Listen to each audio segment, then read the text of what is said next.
Hello, everybody, and we are back into business. Two squats until the qualifying round is over in Olympia Bowling Alley in Helsingborg, Sweden. PBA stop. PBA International, and the only PBA event out of the United States. Now, the Dream Tip is back. I have Victor Baque here with me. Victor, nice to see you again, buddy. Hello, hello, nice to be back. Actually, it's good that you're here because you were lucky enough to attend to Christian Jonas' seminar about lane profiles and some other stuff. I believe it was quite interesting. I've heard only good news about it and good things about it.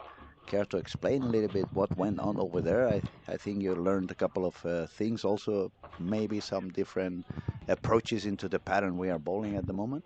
Yeah, this was, to me, this was maybe one of the more nerdy seminars I've been to, which, like, as someone who is interested in this, I really enjoyed it. But what went on was mostly to do with the design of oil patterns and how they are affected by lane conditions and the different oil conditioners that Kale has to offer, and all of those small details that maybe we don't think of that often.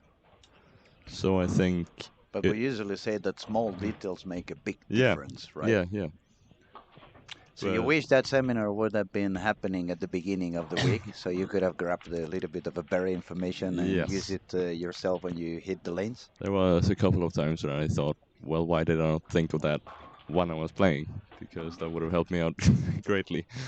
So now that you've been on that seminar and you have a better understanding on pretty much everything on oil profiles and stuff like that, it makes even less sense when people blame the lane guy, right?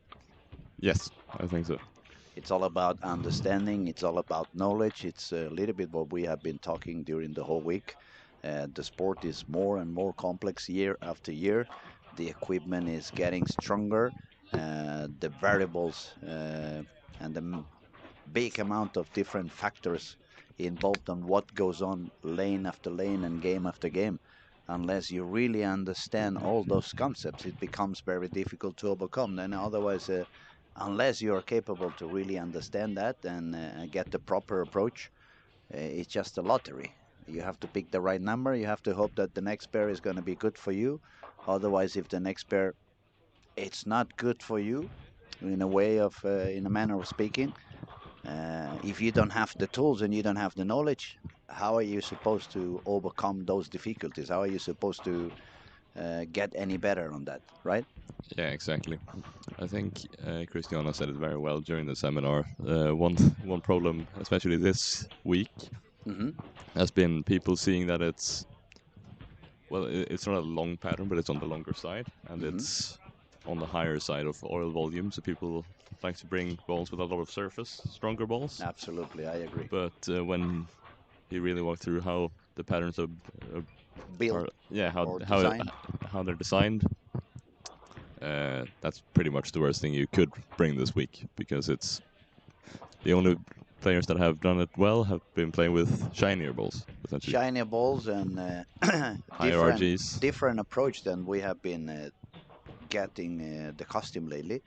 It's one of those patterns that since the middle lane is burning up quite quickly, it doesn't really work to try to grip the ball so much. You, on the contrary, you just want to be letting the ball slide as far down as possible. And lofting doesn't really work, because since all of the, or well, most of the oil is in the first 10 to 20 feet of the lane, if you loft through that, you're getting less oil than you would Exactly. get. And another thing that happens when you loft the ball sometimes is that you end up gripping it more, even if you don't want to. So the ball's going to be even more sensitive when it bounces down on the lane. I've seen the balls burn up more when people have lofted them than when they've just let the ball glide through smoothly. So And in terms of technique, for me, it's a lot easier to just let the ball go off the hand and be consistent on doing that than trying to drop the ball on the same spot 30 feet down the lane. exactly. You're going to waste a lot more energy. It's not going to be easy to repeat. The ball's going to be super sensitive. As soon as you grip it a little bit too much or a little bit less, you're going to have a quite a different reaction. And then you're just putting yourself into even more troubles and more difficulties than the parent is already bringing you from start or on fresh. Exactly. And surprisingly enough, well, we tend to see the longer the week goes on, we tend to see the scoring pace go up pretty drastically in these events. But this week, it's actually, well, obviously it's gone up, but not as much as we maybe expected it to. Definitely not as much as I was expecting at the beginning of the week. I was kind of hoping that a lot of bowlers would understand a little bit more how to play it, how to stay away from issues, which kind of balls you don't want to use anymore. So, especially you don't want to get any surface to the ball. I know it's nowadays it's very common. Oh, I need control. The parent is difficult, so I don't want anything that is hard to throw on the ball on the lane. So I'm gonna give some surface to the ball, so I make sure it's very easy to control. But actually, if you give a lot of surface, the ball's gonna read too early. It's not gonna be what you need on the lane, and on the top of that, you usually give the surface on the warm up and the first, I would say, the first game for sure. What happens here, because of the format of the event, the pairs you start on doing the warm up is the pair you're gonna end up bowling on your sixth game. So if you burn yourself the lines and the lanes on the warm up, by the time you go back there 5 games later, you're gonna be out of room, and there's gonna be no oil left anywhere on that pair of lanes. Yeah. And one thing as well that was that Christianos was mentioning in the seminar that you can maybe explain that a bit is that this is a pattern that favors a lower rev rate over a higher.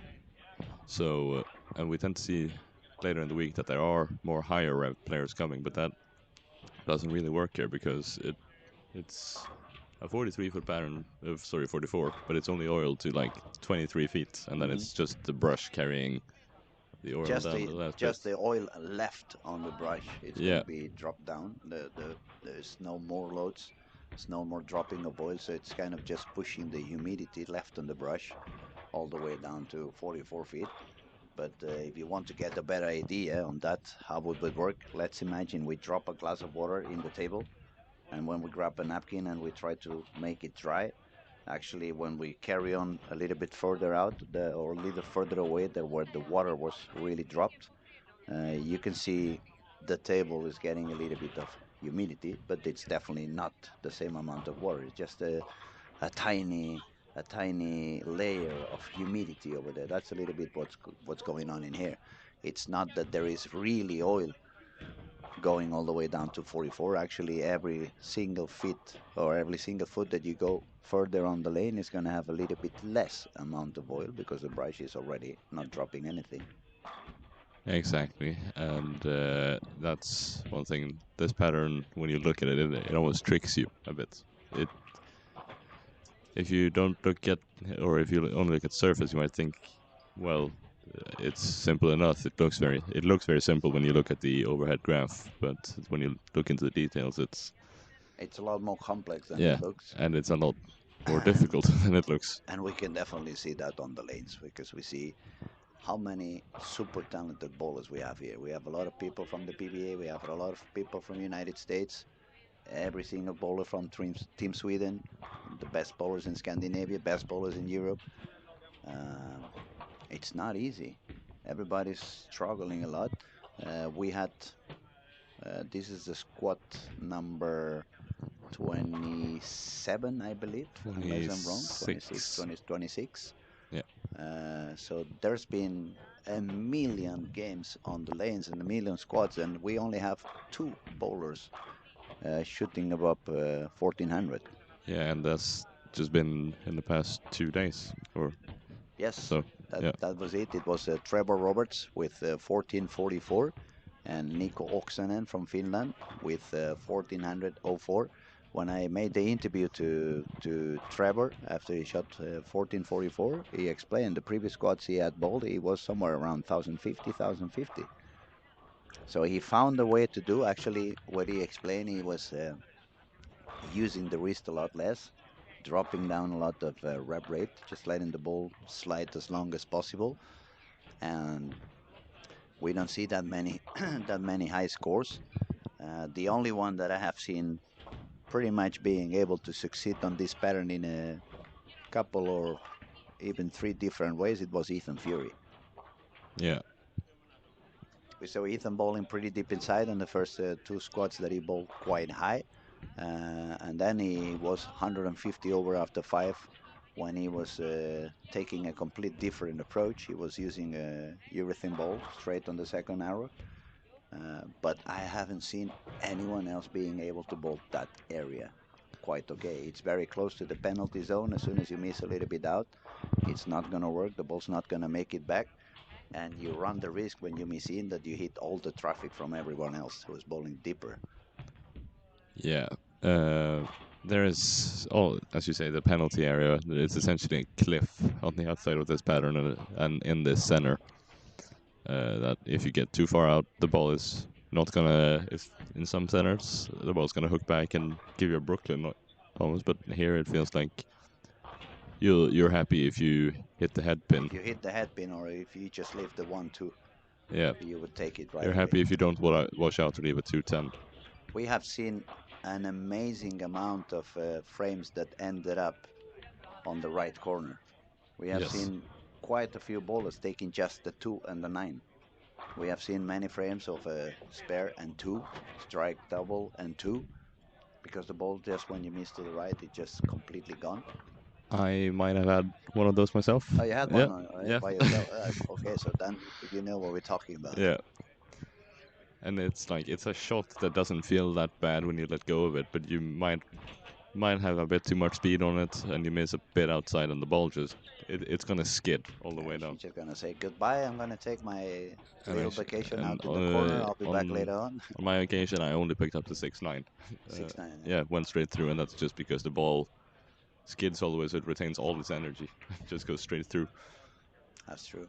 So we have only this squad and the next one until the qualifying round is over. There's quite a bunch of good bowlers again on the lanes.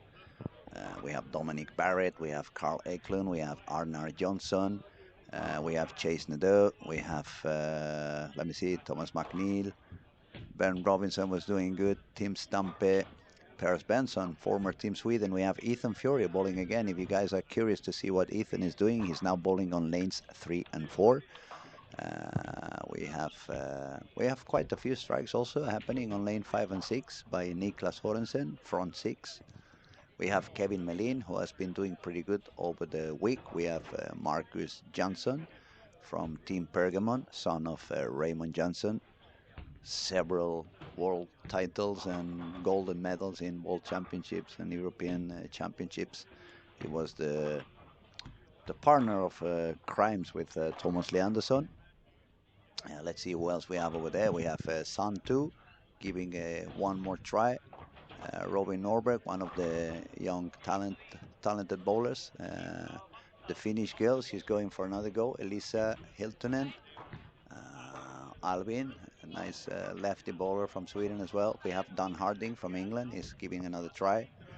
And then we see we see quite a few games that are looking good with a big streaks of strikes.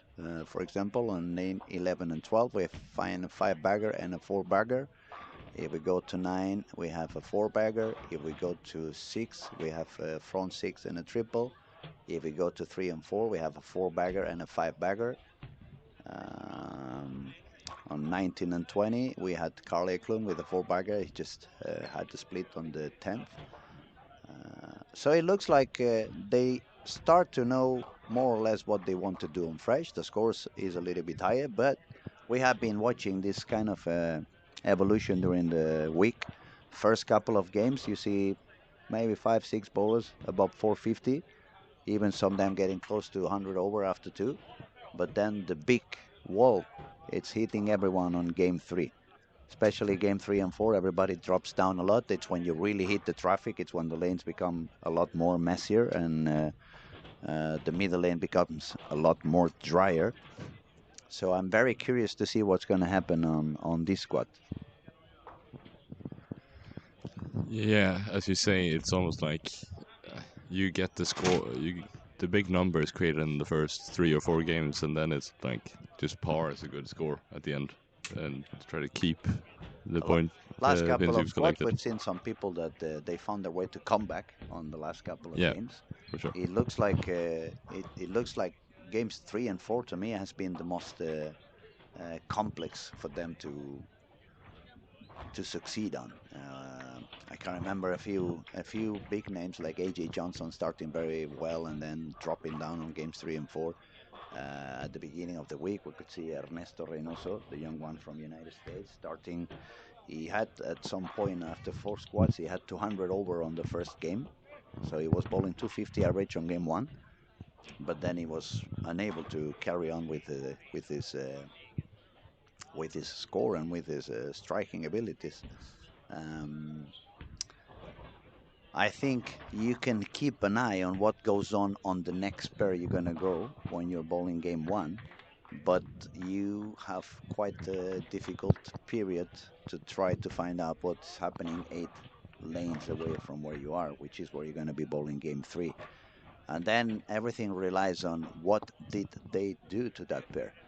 Did they burn it? Did they push a little bit of oil down?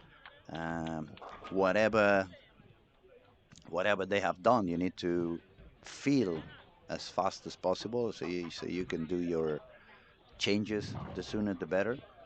And another thing that we have been told by the PBA bowlers mostly that have been during the week passing by and doing some streaming with us, um, pretty much everyone said the same thing. You don't want to do small moves in here. When you find something it's not working, moving 2 boards or moving 2 on 1, that's not the kind of a move that's working on this event. You need to be a lot more aggressive. You need to be drastic. You cannot be afraid to jump 5, 6 boards deeper all of a sudden. Yeah, I made a mistake myself during one of the squads, or a few of the squads, where I was like, where I changed the pair, and I think I shoot 2 shots that that didn't deliver, and then you start to think, all right, I'll give it one or two more frames, but it's not gonna work. Just start moving No, instead. and I guess it's also there is a little bit of a mental part on it, Yes. because as I said before, let's say you start with 480, so you are 80 over after a couple of games. Especially these last few days, you start thinking, yeah, I just saw again the 6-9 taken Yeah. on lane 14 on frame on the first shot. But as I was saying, you find yourself with a 80 plus after 2 games, and then you move to the next pair, game number 3. You see it's not really working, and the first thing that comes to your mind is like, ooh, I don't want to get myself into trouble, so I'm going to make small adjustments to try to prevent, to make a big mistake. But actually, it's the contrary. On this pattern, when you see the ball starting to hook, you don't want to move 2 or 3 boards. You want to move 5 and get yourself into wherever maybe any oil left. So Yeah. it's becoming quite tricky. It's not an easy pattern to succeed on, but let's see what goes on this squad, right? We have a lot of good bowlers in the lanes at the moment. We see quite a few strikes. Uh, the last 2 squads, I believe, after 1 or 2 games, it was up to 16 to 20 bowlers over par. And on each one of them, on game 3, those numbers dropped down to 8, 9 bowlers. So half of the field stopped being over par in game 3. Yeah, I haven't actually followed the last squads that thoroughly, but I believe what you say. But coming back to what you said about the, for example, starting with 480, I think one mistake that a lot of us have done, not here and in the past as well, is if you get a couple of good games, you sort of fall in love with the line you're having, and you don't want to move away because it's been giving you results. But as soon as it stops giving results, you can't be afraid to move because you're gonna end up punishing yourself in the end. Exactly. So you just need to be brave, and you just have to do bigger changes and bigger line movements. Probably go to a weaker ball. Start thinking on going a little bit more sideways with the ball rotation, so you make sure the ball goes long enough. So let's see. Ethan Fury is on lane 3 today. He's bowling deep again. bowling reactive, is throwing somewhere around 18 in the arrows. Breakpoint should be around 12, more or less.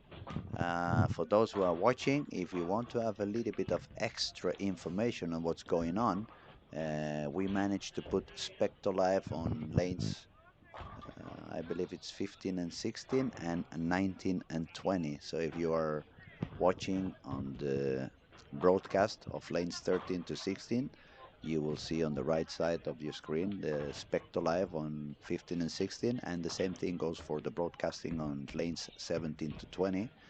You can see the Spectre Live on the right side for lanes 19 and 20. Okay, game one is almost done. I'm gonna start looking around, see who's doing quite high games and who's not doing so high. Uh, Tobias Bording from Germany, if he strikes out, is gonna go all the way up to 230. Ethan Fury is gonna make his 10th frame on lane 4. If he strikes out, it's gonna be a 245. Yeah, Philip over there on lane 12. Philip Strandgren, I believe it says it's a little bit yeah. funny, but it is He, Strandgren. If he strikes out, it's gonna be on a 269 pace. Uh, Cecily Dam on lane 20, 235. That's pretty good. Carl Eklund, also on that 19 and 20, made a strike on the 10. He needs a double for a 220 game. Lane 20 now is Dominic Barrett. He needs to strike out for a 218 game. I see a lot more speed on the ball for Dominic than he has been doing in some of the previous squats. Then on lane 17 we have Timu Putkisto from Finland, 224. And yeah, there was some striking, but some splits started to show up. Also on lane 5 and 6 we have Kyle Trupp, light strike in the pocket. He has already a triple, and this one was a double. Bowling with Kyle, we have Niklas Sorensen on a scoring pace of a 279. If he strikes out, that looks pretty good as well. So there is quite a few games above 200 at the moment. Uh, Looking good. The scoring pace is nice. It's a lot of talent. It's a lot of good bowlers. Many of them probably have a better idea on what they want to do. They have been bowling quite a few amount of games and squats, so they have a better understanding on what goes on the lanes. And it's going to be very fun to see how far can they take it, how high can they go, and how high does the actual cut it's going to end up being. At the moment it looks it's 92 over. As I said, this is the second last squat, only one more later on, and tomorrow we're gonna have start in the finals. Sunday, 8 o'clock in the morning, 6 hours less in the East Coast, so it's gonna be 2 a.m. if you're watching from United States on the East Coast, 11 p.m. if you're on the West Coast. yeah, and but that is only step one, of course. Yeah, the final is gonna go on forever. Um, You have I the gave the sheet timings a there. little bit sooner, so I'm going to tell you again. That's the schedule that we have for tomorrow on the finals. Step 1, 8 o'clock in the morning. Step 2, 10:50. Then there's going to be lane maintenance. So step 3 is going to be, or supposed to be, 20 to 3. Then there will be lane maintenance again. Step 4 will begin at 4:30. Then we have lane maintenance, and the semifinals will start at 7:30 p.m. And the finals for the match of the title is going to be 8:30. So we're going to be in the bowling alley for another 14 hours tomorrow. A lot of bowling, a lot of striking, and a lot to witness. Yeah, and the semifinals and finals, that's gonna obviously be the main event of the night, you could say, because that's gonna be where we have the big uh, the big show, I should say, on the stream, not just us sitting here and chatting in the room. No, exactly. Um, We were asked a little bit sooner. I think it was on the previous squad. Maybe you know it. I couldn't answer because I honestly had no idea. Is it going to be shown live anywhere else than YouTube? I I'm not quite sure, but I'm pretty sure it's gonna be on YouTube. The whole thing. Yeah, there's also on this YouTube channel we are talking now, the Storms Lucky Larsens YouTube channel, the one we are telling you all to subscribe, and the one you are listening to us at the moment. This one's going to show absolutely everything until the very end on the event. If you have not subscribed yet, just do so. We're going to have a lot of more bowling coming during the season. It's 100% free, and the more you sign up and the more you subscribe, the easier it's going to be for YouTube algorithm to help us remain free. Yeah, Okay, we shot Ethan Fury. We saw he shot 230 something. Caltrop, he he's gonna managed to have. strike on the 10th, but split on the 11th. But that's already okay. Another game of 230 something. It's gonna be in the high 230s. That's a 237, and he needs a big block now because he's currently right on the cut. Yeah, yeah. Kyle was doing quite a surviving mode early this morning. He wasn't so lucky at the very end of the last game. He could have gone all the way up to 1300, but he did not strike out, so he dropped down to 91 over, I believe it was. And Game one is almost done, so Victor's gonna let us know what Kyle has at the moment. yeah, I think it's 1291. yes. But speaking of the cut right now, it's all we can say really is it's gonna be around or just under 1300 because uh, since the top 30, sorry, top 40 make the main cut. It's currently from 30th to 41st where Cal Troop is. It's It's nine pins over there. Yeah? 10 including Cal Troop, so it's 1301, which is Marcus Jansson who's in Mhm. 30th, and then Cal Troop is in 41st at 1291. 91. So those 10 pins are actually 11 spots. Yes. And well, the standings doesn't show it, but it's actually top 41 that make the cut at the moment because Arna Jonsson is already qualified for the top Mhm. for the finals. That's true. Arnar Yeah. is already in the final because he was a winner of one of the PBA regionals. Yes. There's another two bowlers who are going to bowl the final from the PBA regionals. It's Carl Borgren from Helsingborg and Jota team, Yeah. and Pontus Andersson, Yes. who was sitting with us a few days ago from Team Clan and working on the Swedish bowling school in Nässjö. For the fans of Ethan Fury, he's now bowling in lane 20. He shot 234 on game 1. I'm gonna start writing down pretty soon which lane is everyone going, because otherwise when we have so many people with a high score, it's very hard to find them on the screen. Uh, it's only one pair of lanes who are not yet done with game 1, which is lanes 13 and 14. We can find Thomas McNeil there with chances of a game of 259. And Yeah. as soon as they are done, we will refresh the scoring so we can give you a better update on how the squad is looking and what's the scoring for everybody. Yeah. I think they might have had some mechanical issues on that pair, considering they are quite far behind. So, but we'll Yeah, it probably sounds catch like up that there. because there is a lot of striking, so it's not that they took a lot more many shots than any other pair. So probably there was some mechanical issue. One thing we've talked about that much is how great the mechanics and the staff here at the center have been this week because they They are are fixing those unbelievable. issues I incredibly quick. said yesterday we had quite an issue. Actually, there was one of the engines, the sweeper engine, it burned out, and usually that kind of repairing it takes at least half an hour. You have to replace the whole engine, and you have to take care of quite a few things to do that. And they managed to fix everything under 10 minutes. Yeah, and So was that the squad that was completely suspended for? yes, Oh, and the yeah, main reason to stop everything is it's because, as I said, one of these mechanical failures like this one in particular, it should take about half an hour to get fixed.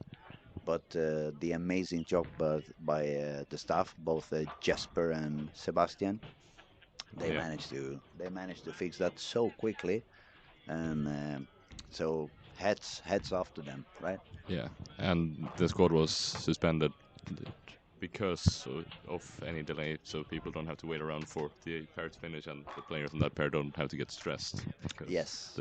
everybody's pulling around them. So it was the idea was that everybody could keep on the same pace over and over again. They also had an issue earlier in the week, which they said normally would take almost half a day to fix, but they fixed it in under 10 minutes as well. With I think it was the belt at the back of the machine Hmm. somehow came loose. But yeah, they are sensational, the two of them. No, they have an amazing staff all over the bowling alley. People in the kitchen also does an amazing job. It's I'm getting fat this week over here. I'm a very skinny person, so maybe I should move myself up here for a couple of months, get a better, better looking, a better weight, better condition.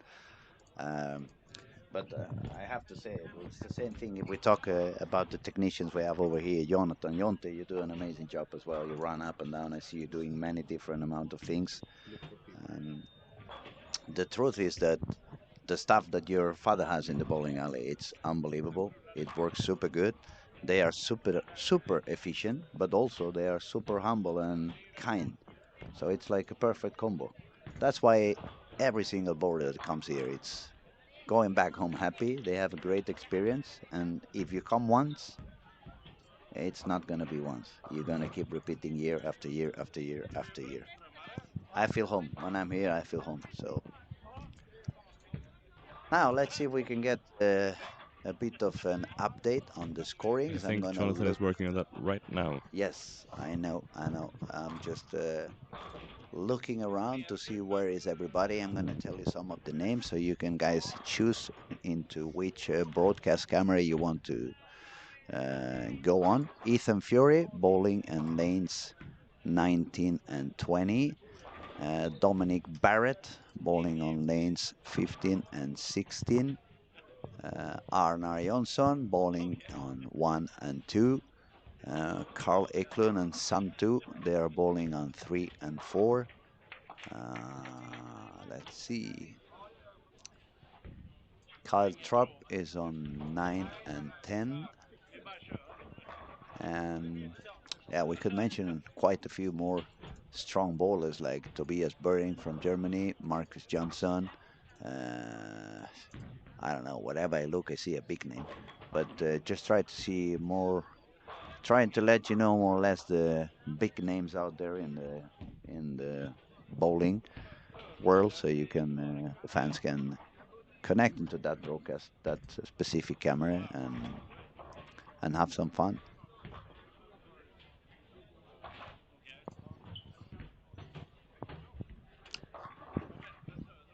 So, people is watching online, we're gonna ask you, what do you guys think the cut is gonna be? Now it's a little bit easier to predict. It's only this squad and the next one to go. Currently 92 over. Victor, what's your number? 96, 97, 95? I'm gonna say it's gonna be split between the two players that currently have 97. So I Hmm. think Between Dan Anders. Harding and Anders Yes, Johansson. so I'm gonna say 1297 is the score, but I could also see it go one or two pins lower than that. So it'll actually all depend on how many people make 1300. The only thing I'm happy about is I was wrong, but Robert Anderson was also wrong, so I'm not gonna have to buy him any beer.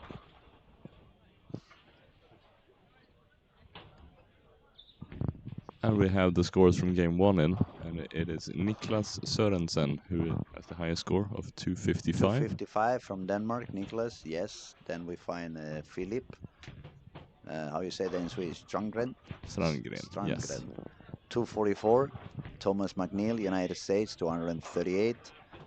Cecile Dam, Denmark, female, 235. That's so far probably the best start I've seen on the girls, except perhaps Emma Hultonen. She shot 480 on one of her squats on the first two.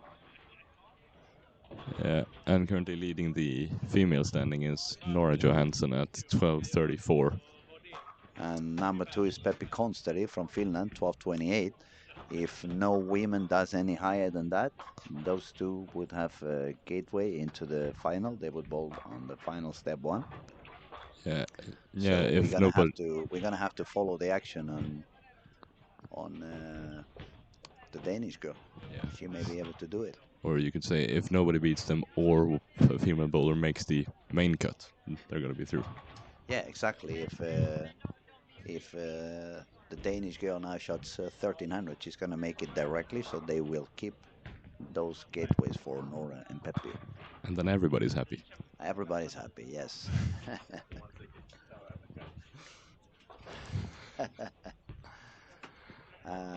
Dominic Barrett, 9-0 on the fourth frame. Not good, not good, not good. So I'm not going to be able to complain on the young ones anymore because the guys on my era are missing single pins as well now.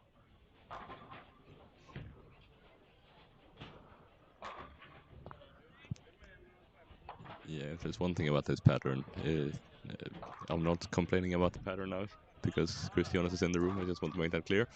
But it humbles you. It really humbles you. It's very difficult, but it really does humble you sometimes when you feel like when you're in the right place, you're really good, and then you make the wrong decision and you're all of a sudden nowhere. It's very easy to go from a 250 to a 150. Yes. Or the other way around from a 150 to a 250. Then you feel Uh, like the best player ever. Somehow I feel this week it has been easier to go from the 250 Yes. to the 150 than all the way around, right? Yes. Except for some of them who are really, really, really good and strong in their mindset. But jokes apart, game two, we see a little bit less of striking that we saw in game one. I see quite a few more open frames already, and that is making me fear that game three and four are going to be devastating. Maybe the cut is going to be even lower. Maybe the cut's going to remain below those 97. Maybe we go down to 95. And I'm crossing my fingers it's not 95 because that's the number that Ryan said yesterday over here. And I don't want to admit that he was right, especially when I cross him later on through the bowling alley. He's going to tell me, you see, I knew it was going to be 95. Yeah. And if he does that on our basketball game, I'm going to have to be even more aggressive than I was. Yeah. One thing that we haven't talked that much about, or I think we mentioned it earlier in the week, but that's actually the PBA Sweden standing and how that is affected by this week's results. That is the tour that has been going on in Sweden this year. We've had 3 stops. Three stops, PBA Regional Sweden, and at the moment the leader is Ian Robinson. That is in With, the 50 plus oh, category. that's the 50 plus. Well, we can talk about them as well because they are Yeah. bowling. We have Ian Robinson with 120 points, Oscar Brostrom 116. Oscar is in the final at the moment. He's got the Yes. second highest score for plus 50. Per Benson is third with 112 points.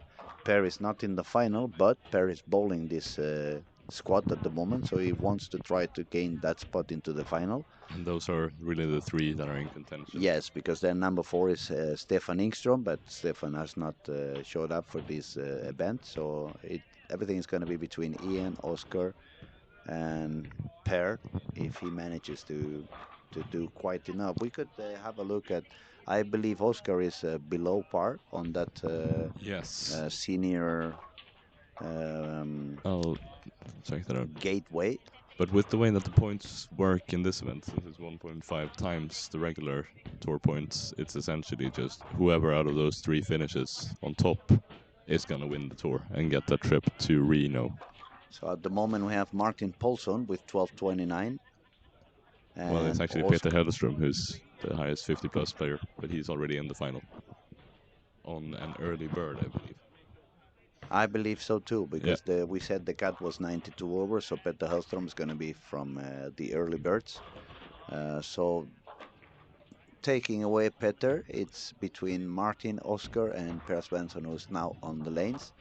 And I'm not sure Ian Robinson is also on the lanes, Yes. but he's bowling on lane 7. He has a total score of 275, including the pins on this game, which is 68. So that Check what means they have in previous. he shot 207 on game 1, right? Yes. And I But think now is 7 frames on this game, no strikes, and a couple of open frames. So we will have to see how it goes for him later on. And now we should look at the PBA Regional Sweden, the regular standing for non seniors. We find Joachim Karlsson, 92 points. Joachim is already in the final with the score. fourth, I believe, or fifth. I think he shot. I don't remember, but he was. I think he was gonna make it directly to. He's in fourth, so Yeah, yes, he will fourth definitely. position, 1380. So he's gonna make it directly to step 2. That's very good news for him.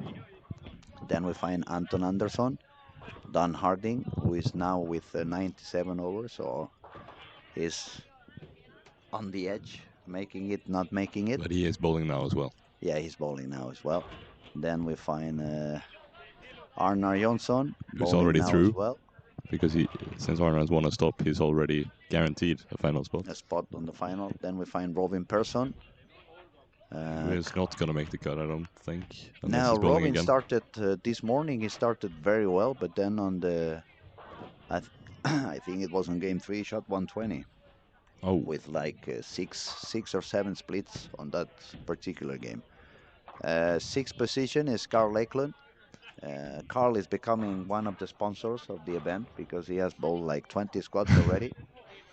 And he started okay, but now he's got the 4-9. He's bowling on lane 3 and 4. If he doesn't go on, maybe he's going to bowl the last squad as well. But following on, Carl Walgreen also with is also going to bowl the final. but it's gonna be a relief because currently he's sitting in over 100th place.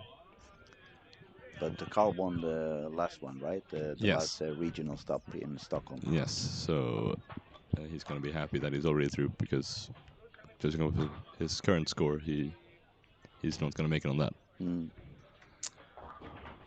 And I think those are, I'd say, out of the ones we've talked about, I think the top 5 are the ones that have a realistic chance of winning the tour. Because it's not only the PBA Sweden players that score points, it's everybody who has a PBA membership scores points for that tour. So probably it's going to be between the top 3, Joachim, Anton, and Don Harding. Yes, and Arner perhaps because he's also in the final and he's got very similar amount of points. But actually Joachim is 22 points ahead. Joachim has 92 points, and then Anton and Dan are with 70, and Arner with 68. yeah, but I think Robert Anderson said it very well last weekend. He said, so the simplest way to explain it is that if enough international players bowl very well, then Joachim will win because they're going to take the points away from the others. Yep. Okay, let's see what goes on. Actually, Robin Norberg with 54 points is now doing quite good on lane 6. He's got the spare and 6 in a row. And I think he shot 191 on game 1, so he needs to pick up the pace a little bit. Arnar Jonsson on lane 1 with a 4-bagger. If he strikes out, he's going to shoot 245. Sun 2 on 3 and 4. He needs a double for a 235 on the 10th frame.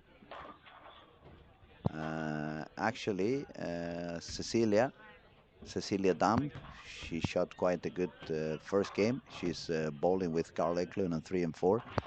She's on a 170 pace. If she doubles on the 10th, it's going to be 180. Yeah. I'm looking to see if I can find any others that have a lot of strikes to go on. We have Thomas McNeil started with a split in the first, but he spared that one up. Then he's got 9 spare and then a 3-bagger. So he can shoot 279. 269, no, 279, you're Yeah. right, on lane 17. And I believe something may have happened to lane 9 and 10 because they are, No, that was the pair that was delayed last game, wasn't it? Or was it? uh, but was it that delayed? They were a few minutes behind, I think. I mean, they are quite delayed at the moment. They are on frame number 4. Yeah. One, Oh, no, I think I know why, because I think it was 13-14 that was delayed last game, and two of the players from that pair are now playing on 9 and 10. yeah. You can see that 17-18 are also a bit behind the rest. Let's give it a game or two and they'll probably have caught up again. Well, if Daniel is out there, it's gonna sure make speed them up a little bit. Yeah. So 9 and 10 is Niklas Sorensen, who shot quite a high score on game 1. We have Kyle Trupp. We have Svavar Gudjonsson and Ben Robinson. Ben Robinson was doing quite good in some of the squads as well, so it's quite a nice pair to watch. Yeah. A lot of striking happening on lane 6 for Robin Norberg, He's now about to play the and ninth frame. Elisa Hiltonen also is doing quite good.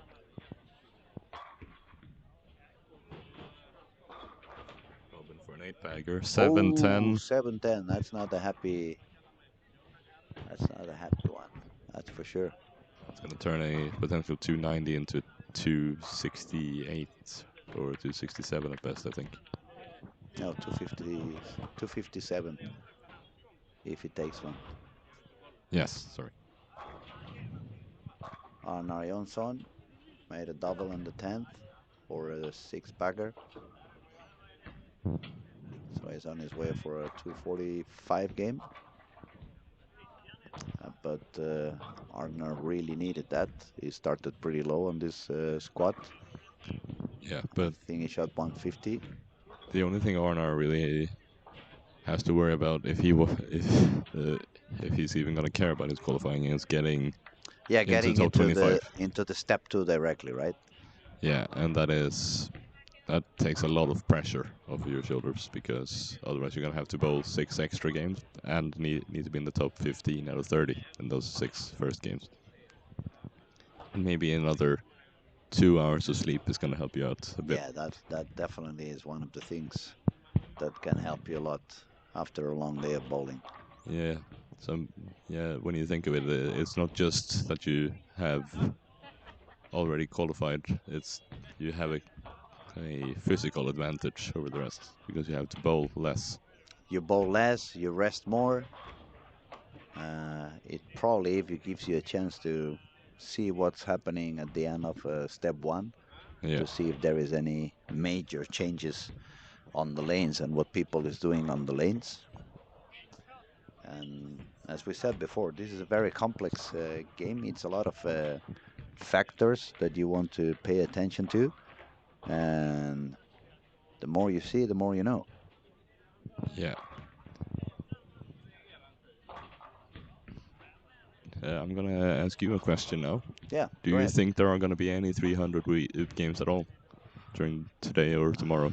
We were asked that yesterday quite late at night. There was two tough questions to answer. Number one was, is there going to be any 300? Number two was, is Jesper going to make it into the final? I said I was hoping that Jesper would find some solution to make it into the final, even if it's a little bit difficult because Jesper has, of course, is ultra mega talented, but he also has such a high rep rate and he's so used to grabbing the ball with so much bowling urethane as he does that this is not the easiest pattern for him. Also being a lefty, if he changes to reactive, he has to move quite deep and he's crossing a little bit of the right-handers traffic. Um, And shouldn't be a factor, no, but but mentally it could become a factor. And about the 300 games, I said I did not think it was going to happen. It was very, very early in the morning. We nearly had the 300 by Nico Oksanen. 299. He shot 299. He was doing really really good until the very last frame where I decided to pull my phone. Christian Jonas was over there. I said, I'm not sure. I told him, I'm not sure I want to record that one for the Instagram because as soon as I pull my phone, people usually struggle a lot. And let me tell you, I waited and I waited and I waited and I said, okay, it's 12 frame now. It's not going to be that expensive. It doesn't happen. So I pulled my phone and the ball was terrible. It was in the middle of the head pin and it could have been a 297 easily. It could have been the 3610. It was only the three. So if there was any betting on this question, and if I had to bet something, I would say no. And as soon as anyone had 11 in a row, I would run out there with my phone to make sure I don't lose the bet. Yeah. What do you think? If you asked me earlier in the week, I would have said yes for sure. But now I'm not so sure. But I'm gonna say yes because tomorrow we still have a lot of games to go, and I think people are gonna be even more focused tomorrow.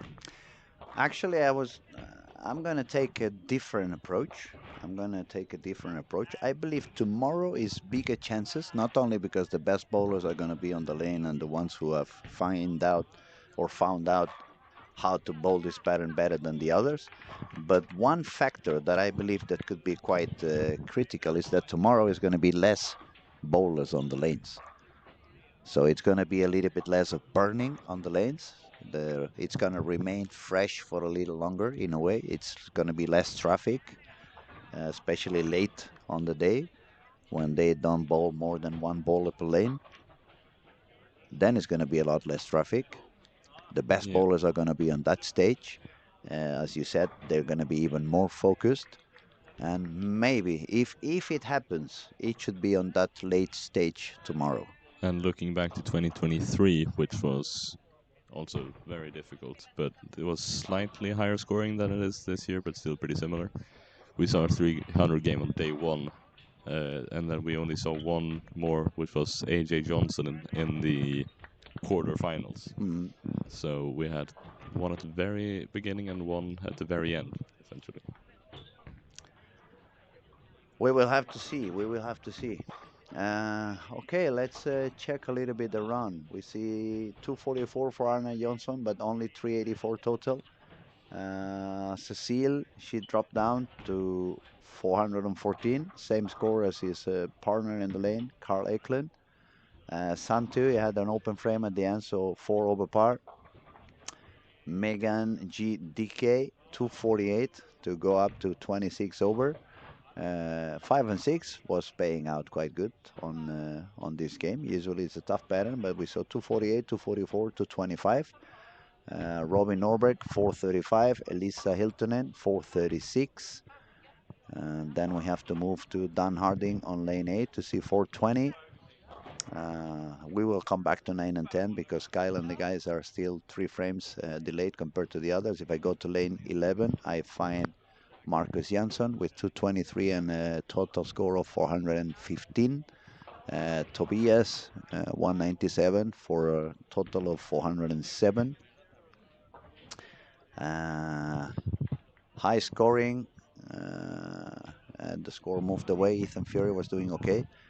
17 and 18, we find Thomas McNeil. He just has a washout, but he's with a 5-bagger in between. So let's see if he can take the spare.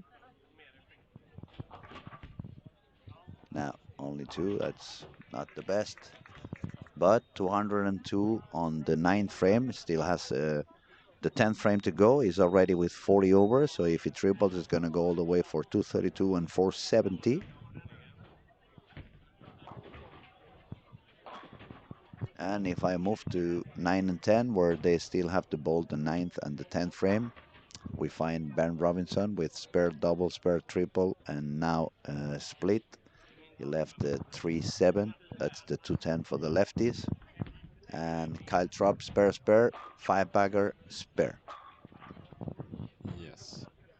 I And think that's the highest start for Kyle so far. yeah, and as I mentioned before, Kyle needs a big squad now because he's right on the cusp. He started pretty good this morning, but Yeah. he really collapsed on game 3. He had like 150 something on game three this morning on the early squad. Um, let's see what kind of traffic he's gonna hit after this particular game, because he's Yeah, on his way to be on approximately 470. If he makes a couple of strikes, it's going to be between 470 and 490, depends on how he ends this game. yeah, So I want to really see what goes on for Kyle on game three, which usually has been the wall. yeah. Uh, Coming back to what you said, you were talking about Jesper and his chances of making the cut earlier. I don't see him in the player list for the final squad, so if he doesn't get in there, he's actually out. Yeah, defending champion would be out. Over here, we can see the players who are registered for the next squad, but we don't really see the waiting list. No, So we don't know if Jesper is on the waiting list and how far. and I don't think our list updates either because I think Daniel does that Yeah, on Daniel paper. does that upstairs. Actually, those things happen at the very last moment. Some people may be registered, but they already qualified or they don't show Exactly. up. This morning, for example, the guy from Gibraltar, Jamie Hickey, he was number 64 on the waiting list, but he ended up bowling this morning. Yeah, and but also talking about Jesper, maybe one reason why he has, or one thing that could explain why he has also been struggling a bit is if we look at the hand that the top 40 are using, we have two lefties in the entire top 40. We have Eric Jones with 1331 and James Blomgren with 1317. And then we have And then we actually have Justin Knowles. Justin Knowles, So three lefties in the top 1316. Three lefties on top 40. 40 positions. So that's not even That's 10%. no, that's one lefty every 13 bowlers, more or less. Yeah.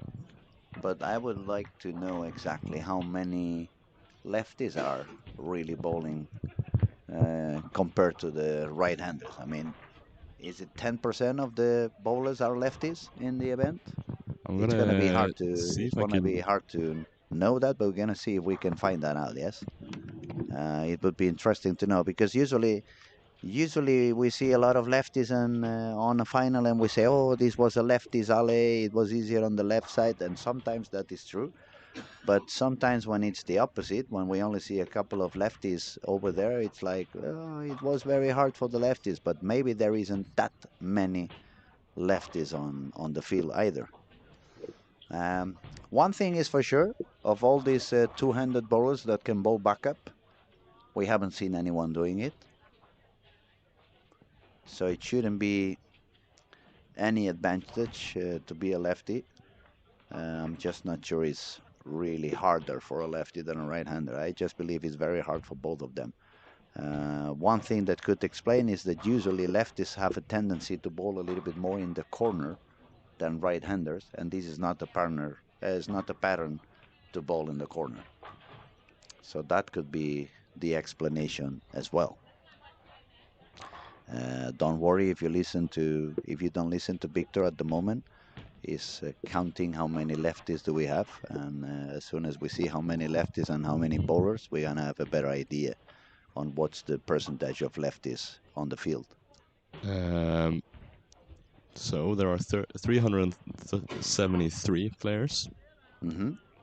and I counted about 40 lefties. So yes, it is about 10% of the About field. 10% of the field, and so it should be four lefties. If it was exactly the percentage out of 40, it should be four, and Yeah, it's three. So that's what I was saying. It's not that it's a lot lower than usual, and it's that on the contrary, usually it's more lefties making the final than the percentage bowling.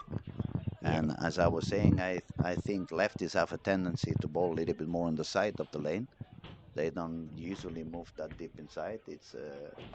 They usually have a tendency to bowl more straighter on the gutter, and and this pattern is not very friendly to bowl outside. yeah. And but I think considering it's pretty much the exact same percentage of lefties and righties in the cut right now, I'd say that means that the pattern is very well made and very well balanced between the two sides. So I'd say. after 10 days of bitching the lane guy, we have to say Yeah, he really knows what he's doing. yeah, exactly, He already knows. He knows what he's doing. Otherwise, he wouldn't be here, right? exactly. We only bring the best of the best, But we all know that it's and I it, am the exception to that yeah. rule. We all know that it's the lane guy's fault when you do bad, and it's your own skill when you bowl well. Okay, 9 and 10. Kyle Troop striking on the 10th, striking on the 11th. He's going to score 250 long, 256 if he strikes on the 12th. And he can go all the way up to 491, which is one of his highest squats, I believe. And That's the same score he has right now, to par. let's hope he doesn't hit the wall again on game 3. Yeah, I think he'll need, but as it looks right now, he might only need like 8-15 in the last four Yeah, games. yeah, you just exactly, Or I exactly. say And only because that is pretty difficult. It's proved this week. it's very difficult, especially if you find yourself into a couple of tricky pairs right after that people have done something weird with those lanes. Um, but he's looking good. Yeah, let's not jinx Kyle too much here. But yeah, he does shoot 256 to go 91 over par. Ben Robinson is gonna finish with a 7 there, so it's gonna be he's gonna 228 yeah he's gonna be and 412. 12 over par. Yeah. So we're just gonna wait for the results to update. Yeah, and they are gonna bowl most of them on lane 5 and 6 and 13 and 14. So if they are a little bit delayed later on, because for example on 7 and 8 they are already starting the 5th frame. So by the time they get into those lanes, they're gonna be half a game delayed again. Yeah. So someone broke the rhythm from the beginning, and we are a little bit out of rhythm. I didn't notice that, but I suspect there might have had a slightly more major breakdown at the start of that Mm, game. looks that way. Because from what I could see in the first game, they weren't bowling slow. They were just far behind from the start. So Mm. So if you guys want to follow, Kyle Trupp is now gonna bowl on lane 13 and 14. Is sitting comfy with 91 over. On that same camera, you can find Tim Stampe, Niklas Sorensen, both doing quite okay during the week on this particular squad. Niklas is 42 over. Also on that camera, you can see lanes 15 and 16, which have this Spectre Life going on. You find Ethan Fury there, and you find Marcus Johnson as well. Those are another couple of interesting bowlers to see how they do. And now we have the scores updated. We have up to 18 bowlers with par or above par. The leader is Kyle Trapp, 491. Number 2 is Timo Putkisto, 473. United States, Thomas McNeil, third spot, 460. Ethan Fury is number 4 with 455. Niklas Sorensen, 442. Elisa Hiltunen, 436, another great star for Elisa, 211, 225. Then we find Robin Norberg with 435, Philip Stangren, 432, the Danish Megan Dikay with 426. And if we watch a little bit lower, we can find Cecile. She has dropped to 14 over, but three girls above par, 436, 426, 414. We're gonna have to keep an eye on them. We said already 28 over could give them a gateway. 34 over is the current lead for the girls. yeah, So actually, Elisa, she just only only has to bowl 800, but now it's when the fun begins, when they start to have moving in. Um, it's not easy for them. It's not easy to create enough speed, and especially if they started bowling around 10, 11, 12. As soon as they want to move a little bit in, they find all the traffic from every guy over there. So it looks like they have to start on 11, 12 on the arrows, and all of a sudden they need to move all the way deeper to 23, 22, 23 Yeah, and start spinning the ball. Otherwise, they hit the middle of the traffic, which is what I believe has been happening to many of them. And it becomes very hard. If you're in the yeah, traffic, definitely you have zero room into any of the sites. So you need to be super, super, super accurate. And if they move a lot deeper to 23, 24, 25, some of them miss a little bit of pin action, miss a little bit of entry angle. So it becomes very, very tough. yeah. And you mentioned speed on the ladies' side. That might make it a bit more difficult as well because we've almost seen players using more and more speed further into the block we get because it hooks so unbelievably much. Mm. I see Santu Tabanainen already in front of the ball return on the right lane and And lofting a lot. Santo is quite deep already. Frame 6 on game 3. So that's more than half of the squad yet to go. And But Santu is currently sitting in. Oh, let me check where he is sitting in the overall standing. Santu is currently right outside the cut, so he is going to need as to find a lot more pins in the last three and a 1290, half that's games. spot 58. Just one mark more, Yeah, and it would be. And then we see or quite just some better count, we maybe. see a lot of big names over there. We see Kyle Trapp 1291, 56. Bjorn Jensen 1290, 57. Santu 1290, 58. Martin Larsen 1285, 59. Tim Stampe 1282, 60. William Berggren 79, 61. Oliver Dahlgren 75, 62.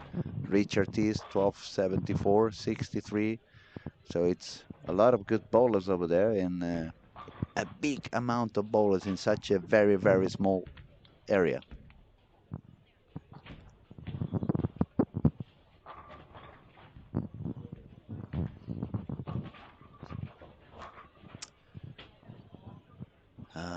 Lane 1 and 2, Robin Norberg starts with the first three. He just shot 244, so it looks like Robin is feeling comfortable at the moment. Thomas McNeil, 238 to 22, is also bowling on lane 1 and 2. He started with a strike, spare, strike. Ethan Fury with 55 over is now bowling on 15 and 16, but he's got a couple of open frames and a double. Kyle Trupp started pretty good for being game 3. He's got a double on lanes 13 and 14. Niklas Horensen just spurred the 6-7, which is quite difficult. So strike, spare, spare for Niklas. And when the scores are as low as they are, those are the times we really get the pins. Mm. Yeah, you need every single spare. 7 and 8, we have front 6 for Magnus. I don't know where Magnus was. 438 minus 120. No, he was pretty low. He had 318 on the first 2 games. Yeah, And if he's going for the turbo, he's a couple of games early. exactly. One thing I was actually reminded of by myself here was that when we talked about Jesper probably not making the cut this year. That's actually a trend from last year because AJ Johnson, who won in 2023, also just about missed the cut last year. So let's hope that that doesn't turn into a trend at this tournament. That the reigning champion doesn't. Uh, he just want to finish Yeah, second after all, so yeah, or win it and skip a couple of years yeah. back home, take a vacation, right? Christianas is sitting here saying it's a difference in the patterns. Yeah. Uh, so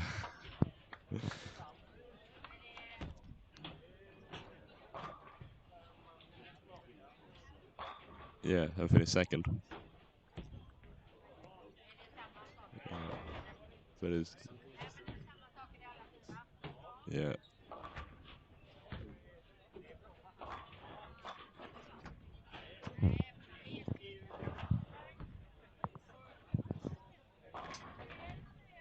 I remember a couple of years ago it was a lot longer and a lot thicker. I think it remember it was like 37 mils. 33. Yeah. Uh, 34. 34. Well, it's still more meals than it is now, and it was longer than it is now. Yeah, yeah, that one was quite deep. And that Uh, was oiled almost the whole way down, so it wasn't just the brush doing the job. okay, lane 7, Magnus. He just got the 7th, so front 7 for Magnus on 7 and 8.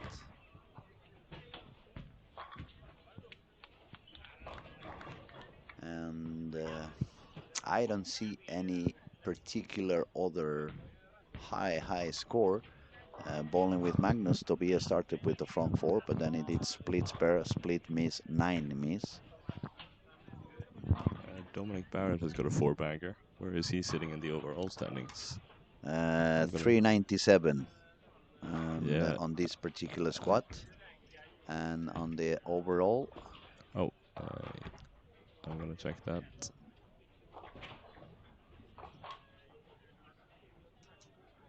He is in 70th place, so he's also gonna have to do something high in the last couple of games here. Dominic had a great run last year, but lost, I think, to Martin Larsen in the quarterfinals, mhm. which if I think that was a pretty close match, if I'm not mistaken. Well, I wasn't here last year, so I can't remember for sure. I had some back issues. I had to be doing some rehab, and I really missed it. I mean, this is the one event I don't want to miss. It's the funniest of the season, so I'm very happy this year.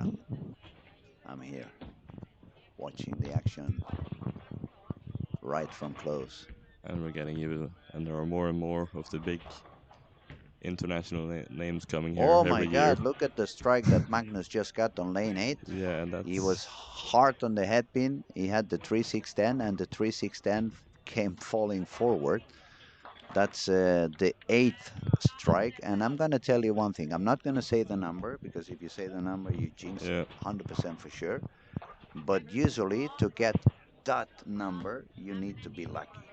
yes, And that which he strike just was. was really, really, really lucky. So There, let's see what goes on. Oh, now we have to put our hands up. Kyle Trapp just left the 5 pin on lane 13. there it is, the lucky Larsen Masters as well. So maybe he used that luck a bit as well. Definitely. Dominic Barrett, 5 in a row. If he strikes out, it's a game of 256. So that would put him a little bit above 50 over par. Yeah. And, well, he needs that. He actually needs that.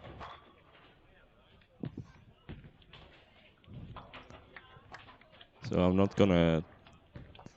gonna jinx this now, but it's funny that we just had the discussion last game about the number, and let's see if we've jinxed it or if I've been We didn't guessing say the correct. number, so it, it, No, it shouldn't it shouldn't be an issue. no. What could be an issue on that shot? It's that maybe he just hit transition in the middle of the game, and he has to do the 10 frame on that particular lane 8. Oh, 10 Oh, pin. solid 7. Yeah, definitely. It doesn't matter if you say the number or not. Just to Yeah. have the thought crossing your mind, it seems to be jinxing people. We should have said he's gonna shoot 279 and 299. Mhm. Then I agree. we Um, reversed jinxed him. Now let's talk to the people in the chat. Everybody is quite quiet. I don't know if you guys are having lunch or you're, well, it's 5 p.m. here in Europe. So probably half of South Europe is doing siesta at the moment. It's very hot. So maybe they are starting to wake up pretty soon and they're getting their cup of coffee. Look at that. That I can never understand. I mean, you just have to spare straight. Why would you go around and hook backup for sparing the 10 pin? Obviously, I'm talking about Magnus. He had front 8, solid 10. And not only he missed the 10 pin, but he missed it by at least half the lane. And I mean, I know I shouldn't be saying it that way, but I'm gonna say it anyway. Young guys over there, learn to bowl straight on the spur. Stop hooking it. When you bowl on the night league and you can miss 20 boards into any side, you can hook it. You can even spare it under your legs if you want to. But when you're bowling on tough patterns like this one, where you have no room, You cannot hook the damn spare ball because you're gonna start missing the way you do it, and it annoys me. I tell you, it annoys me. It's so easy to spare a single pin. You can do it with the index finger with any 6 pound balls in the house. You put your finger in there, and you just let the swing be relaxed. You're never gonna miss that target. I mean, if you think of the thickness of a pin, one pin is nearly, I would say, 5 or 6 boards thick, and the ball is another 10 boards thick. So that's 16 boards plus 10 on the other side. Down there, you have nearly 20 boards to still touch any single pin. Maybe the 7 on the 10 are in the corner, so you only have room on one side, but it's a lot of room. You can still spare it. I don't believe it. Uh, It's a lot of politics talking now. Should we ban the urethane? Should we not ban the urethane? We should ban the people from sparing with hook. That's what we should ban. God damn it. Unbelievable. I will say, I need a yeah, warm cup of tea now to calm down. But yeah, this one was it just made the click in my brain. It's like it was. I'm done with it. I'm fed with it. What the hell is wrong with you guys? well, Learn to spur straight. It's so easy. And if you don't know how to bowl straight with two hands, just buy a spur ball that are only $80. They are super cheap. They last for 5, 10, 20 years. And put a thumb in there and learn to bowl straight. I will, Okay, now I'm a I little will, bit more relaxed. I will say regarding that, it is a lot. If you just bowl straight from the beginning, in spares, it is a lot easier for a player that can bowl straight to become accurate on spares than it is for a player that is accurate to learn to bowl straight on the spares. Inte snacka skit. It's so Yeah, easy to bowl yeah. straight. I mean, it takes nothing. All you have to Eh, do, you put your 3 fingers in there, and yeah, you use your thumb to point into that direction. You don't need to give any rep rates. You don't need any power on the wrist. You don't need to be strong. You don't need to be fit. Perhaps you need to be smart. I don't know. and the best spare or one of the best spare shooters on the tour, that's Jesper, and he's got 600 RPMs. So, eh, yeah, exactly. He uses spare ball, Exactly. Christian Jonas just gave a point. Jasper balls to hand, but he doesn't do any backup. He doesn't hook any spur. He doesn't do any crazy thing. He grabs his spare ball and he goes for the pin. and it goes dead straight every time. Yes. Now some people is gonna think, what's wrong with Luis? He went crazy. By the way, I forgot I have to say hello to some people who's watching. Tjena Jordis, tjena Lennart. Jag hoppas allt är bra. Jag saknar dig. So big hug to both of you. Oh, we have some people over here. Johan Soderstrom. Hey, I'm here. I'm listening. I hope you did. I hope I didn't wake anybody from the siesta with my anger on that 10-pin miss, but it got all over my head. It was unbelievable. I see so many 9 miss, 9 miss, 9 miss. It's unbelievable. You know what's gonna happen now? If my back recovers a little bit and I start bowling, as soon as I go back Spain, as soon as I miss one single pin, everybody's gonna come to me like, "What the hell are you doing? You were talking a lot about not missing any spurs." You just jinxed yourself for Nah, the next season. no, no, no. I really have no pressure on that. When I bowled for real, my percentage was as any PBA. Even if I look at lane talk when I bowled this couple of years back in Mura, uh, 10 pin was about 97%. And every single pin, I think the lowest it was 95 or 94%. So no, sparing is a lot easier. I mean, it couldn't be any easier. Just slide the ball on your target. That's it. I don't know what the exact spare percentage in the whole field is on the tour, but I think it's about 95% on the makeables, and that Mm. includes washouts even, I believe. Washouts is a different history for me. That I already explained before, and I explained yesterday. That's definitely not my spur. Actually, now that we were talking about lane talk and stats, since I was not only bowling in Mura, but I was coaching. We used a lot of the stats on lane talk to see what was going on. And when I tried to teach the young kids that they needed to learn to spare and how it was about the spare, there was a very funny stat over there for me. I had a lot worse spare percentage on the 310 than the 210. My 310 percentage was like 35% more or less, and the 210 was nearly 50%. And that is quite insane because the 210 is not that simple. But I blame it to the fact that I got used to spare the 310 when I was a little boy, and I bowled with very light balls, like 10, 11 pounds. And back then, I just thought all I have to do is touch the 3 pin on the right side because then the ball, by the lightweight, it would deflect to the 10. And it has never become that easy as it was when I was a little boy. So for that spare, I would actually grab a 10 or 11 pound ball. It would make it a lot easier. Although one spare I would recommend use a little bit of hook on is maybe the 3-9 because otherwise Yeah, you need but to hit three it dead three center. nine is different. That Yeah, the 3-9 for me is it's actually where I'm shooting my strike shots. I grab the strike shot, I move four boards to the right, and I do a strike release. And then I take it 100% of the time. And the only variable I have on that particular spare is when I bowl on this super high ratio that they have a lot more oil in the center than on the corners. On those ones, instead of four boards, I found out I need to do five boards yeah. because otherwise the ball fights a little bit with that wall or that hold of oil in the middle. But one thing is groups of pins, but the single pin, a single pin, why the hell would you make your life so hard? Just go straight. Definitely. And look at Osku. He's a two-handed bowler, but he spurs with one hand. Yeah, he does. He does. And you see that actually on a lot of um, former one-handers that become two-handers. They keep sparing one-handed for years. Hmm. I think Matt Ogle was doing it Hmm. um, when he was in the start of his PBA career. I believe Walter Ray for sure kept sparing one-handed. Yeah, Uh, we should find out about the Tang brothers. Darren, I think it's Darren, switching from one to two, back to one, back to two. Okay, we have some people talking over here. Actually, they were talking about when Darren Tang started playing two hands, he continued to spare with one hand. Thank you, Anders.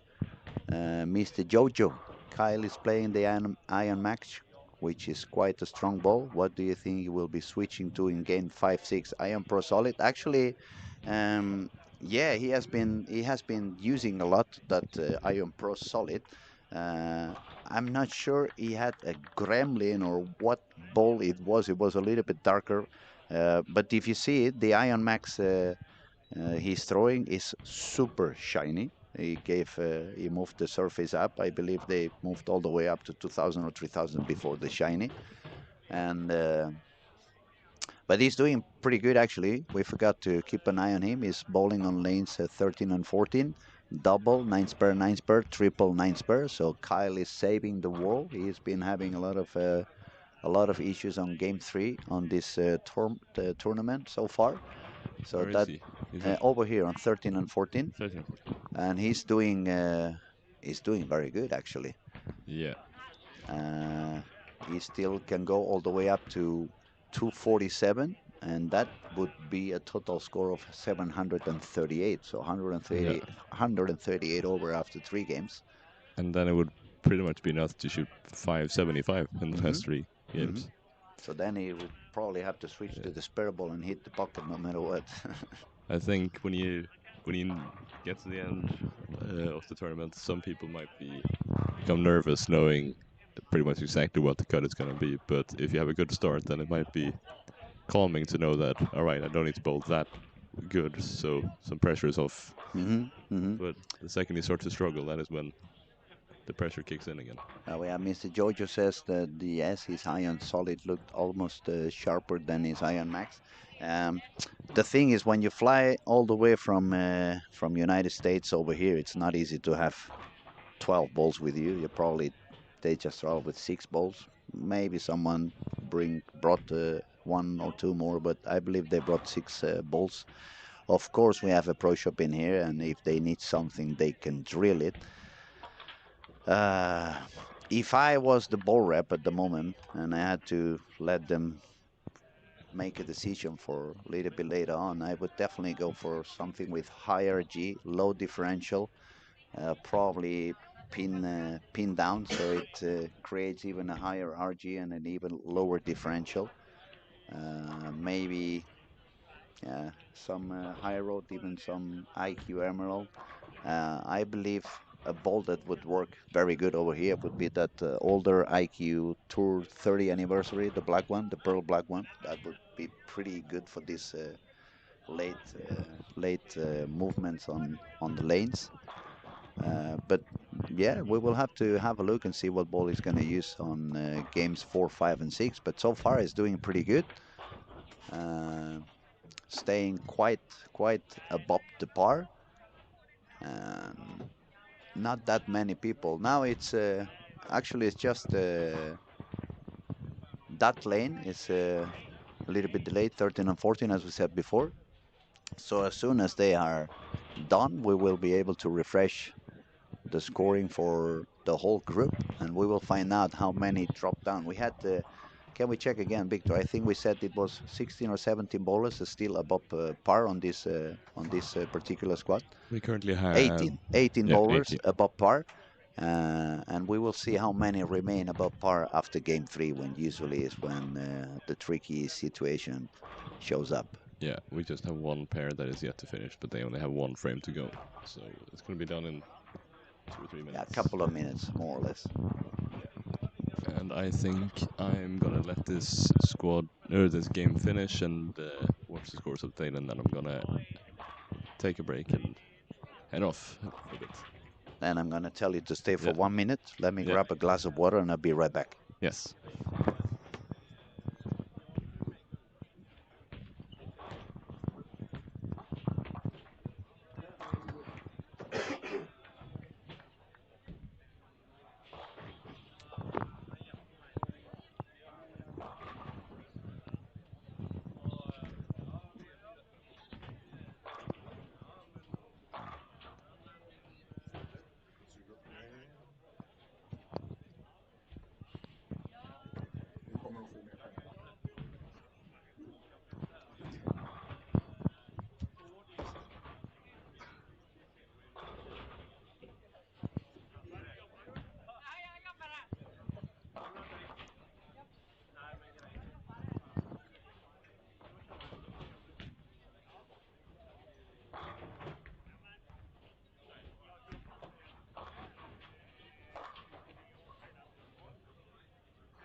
So on that pair 13 and 14 as the last one to finish here, we saw Niklas Sorensen finish with a 206 there, Tim Stampe with a 187. Cal Troop has the potential to shoot 236, which would bring him to, let's see, that will bring him to, I think, 120 over par. As now Louis is back.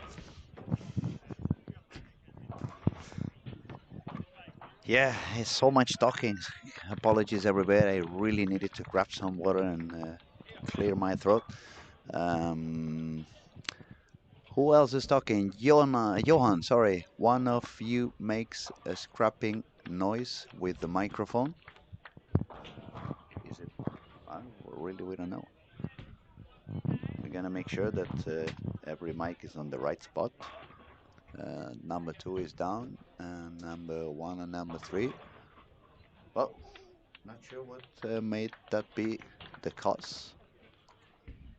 We're actually hanging, handling the mics on the hand, so it's not one of those mics that's constantly rubbing with your clothes.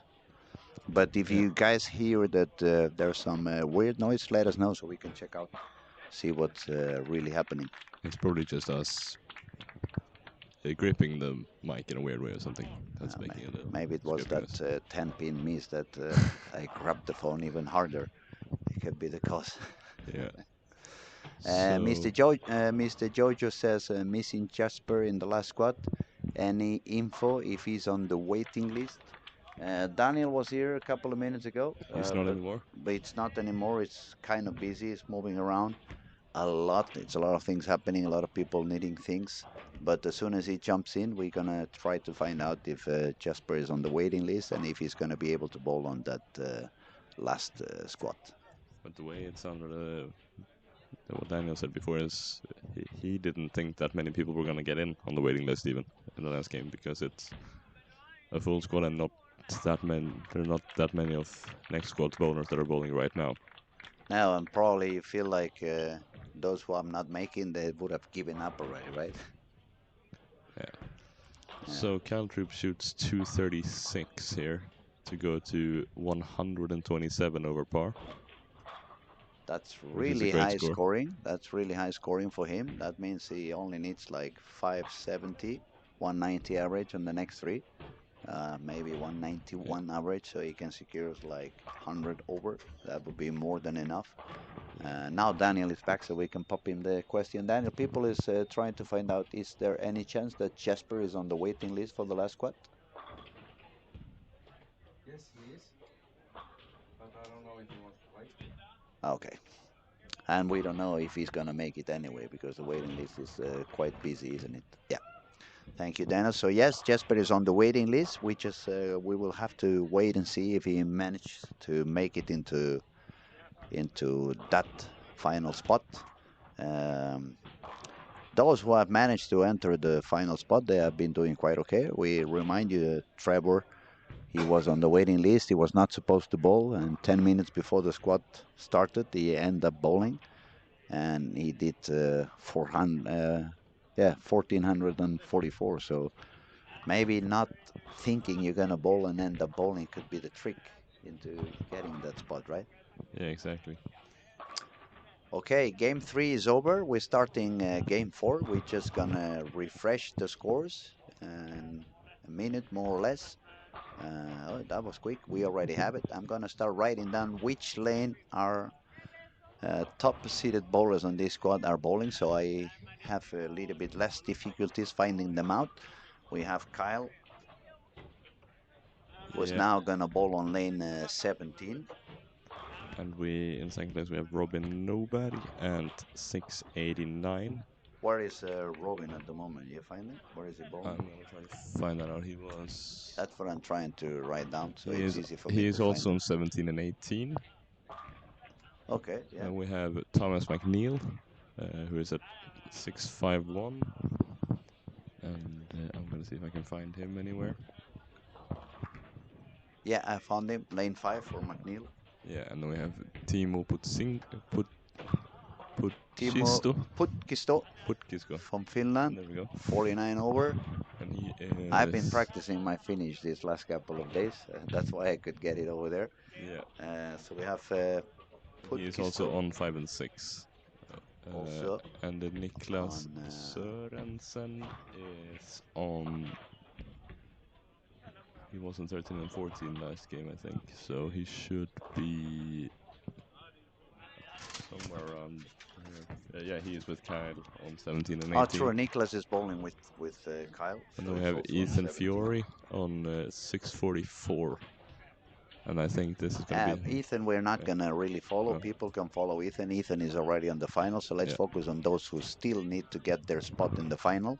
And Elisa Hiltunen, 211, 225, 204, 40 over after three. That's really good for Elisa. And, So far, surviving the early transition.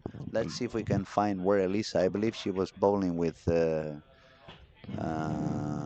Robin. Yes, yeah. she's on lane 18. And she needs 1228 as it stands right now to make the cut. She's more or less in the same spot as Kyle. Pretty maybe needs a little bit more than Kyle to make it into the girls' top two. She actually needs Well, she's in at the moment. 580. Yeah. No, 590. Yeah. 590. Exactly. So a little bit short to 200 average on the next three. She would be making it into the final. And who else was there on the? We also have, I think we have Was Emil another Svensson Emil 637. 37 plus. And We can see if Emil does a good fourth game and he jumps a little bit up, so we don't yeah. have to follow that many people. The other one who we are gonna pay attention to is Megan from Denmark. She's also over par with 617. So that means if she repeats those 3 games of 617, she's also gonna make it into the girls spot. So let me write down Megan. Let's see if we find where Megan is bowling at the moment. Yeah. Megan DK, Megan DK. But with that, I'm gonna say I'm gonna thank you for tuning in, No, thank listen you, to buddy. me. It's a So pleasure always to spend some time with you and to be on the streaming together. it's been a pleasure. I found Megan. She's That's on lane perfect. 13, so now I Yeah. have everything more or less So we will under see. control. We will see if I'm gonna be on the mic anymore. But if I'm not, I want to say thank you for letting me commentate with you this week. It's been a pleasure. It's been super fun, buddy. I just hope you carry on your progression as a young bowler and Thank keep you, thank you. carrying on, and especially that it was very good for you on that Kegel seminar with Christian Jonas. That's going to help you in the near future. Well done by attending. That proves how smart you are. And I wish you the best, buddy. Good luck. Thank you very much.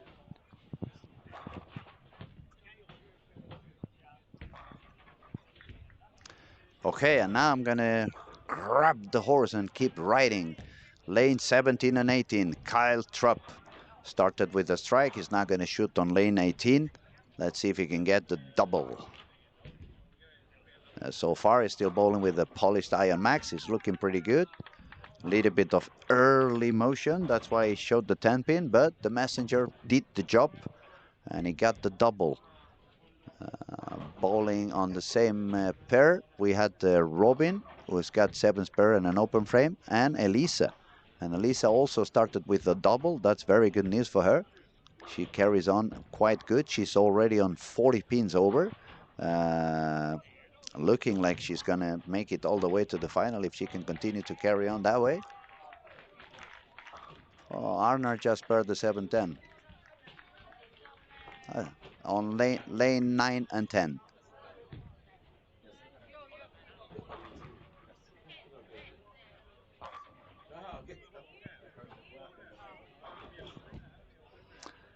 We have a bit more of a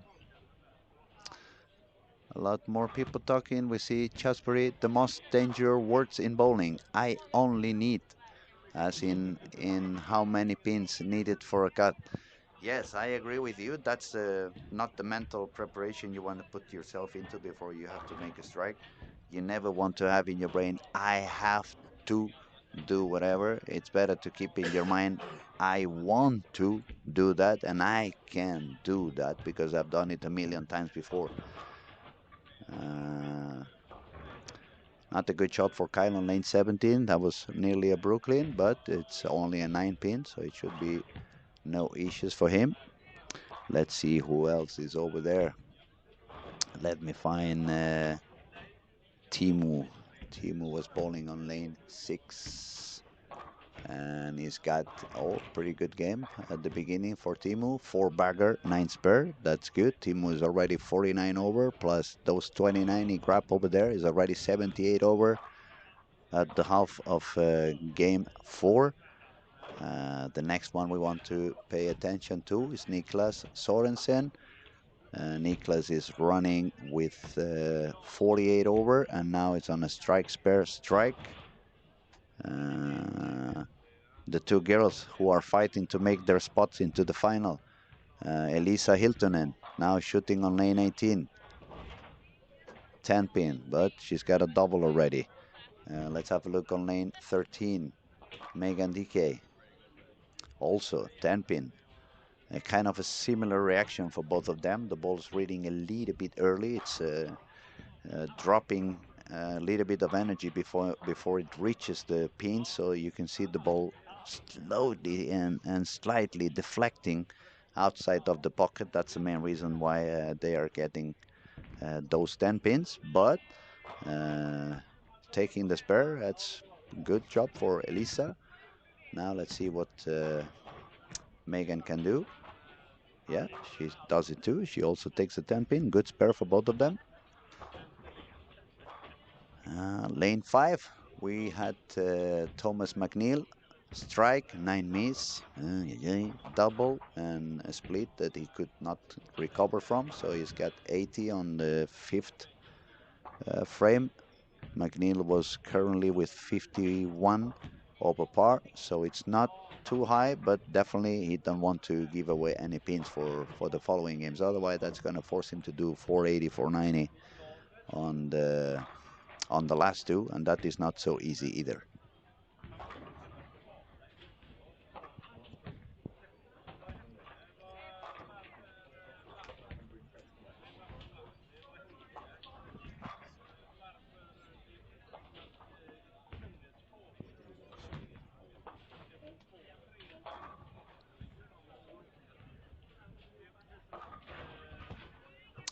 Okay, people still above par. That's doing okay. We have Don Harding, who was 14 over in a four-bagger and just one open frame. Marcus Johnson, 28 over, a triple and a double, also with an open frame. And are we watching the replay on the 710? Yes, actually, my beloved technician over there, Jonte, is letting me see the spur of the 710 for Arner. He went for the 7. He tried fucking destroyed the pin. The pin actually came all the way out into the middle of the lane. Did a couple of spins before resting in the gutter. Yes, he killed those 710 pins.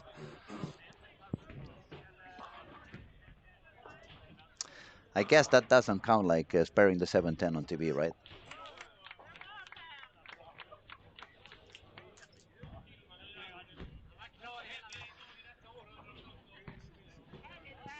Another good spare for Timo Putkisto on lane 5 and 6. It's a 4-bag and 9 spare strike, 9 spare. He keeps on that pace of 78 over par. Now looking back to lanes 17 and 18, we have three of our score leaders. We have Kyle and we have Niklas and we have Elisa for the girls division. So when we pay attention to that, Niklas, he just had an open frame. So it's dropping a little bit. Both Kyle and Elisa, they remain over par on this game. Kyle Trupp is a double 9 spare strike. Elisa is a double 9 spare and 8.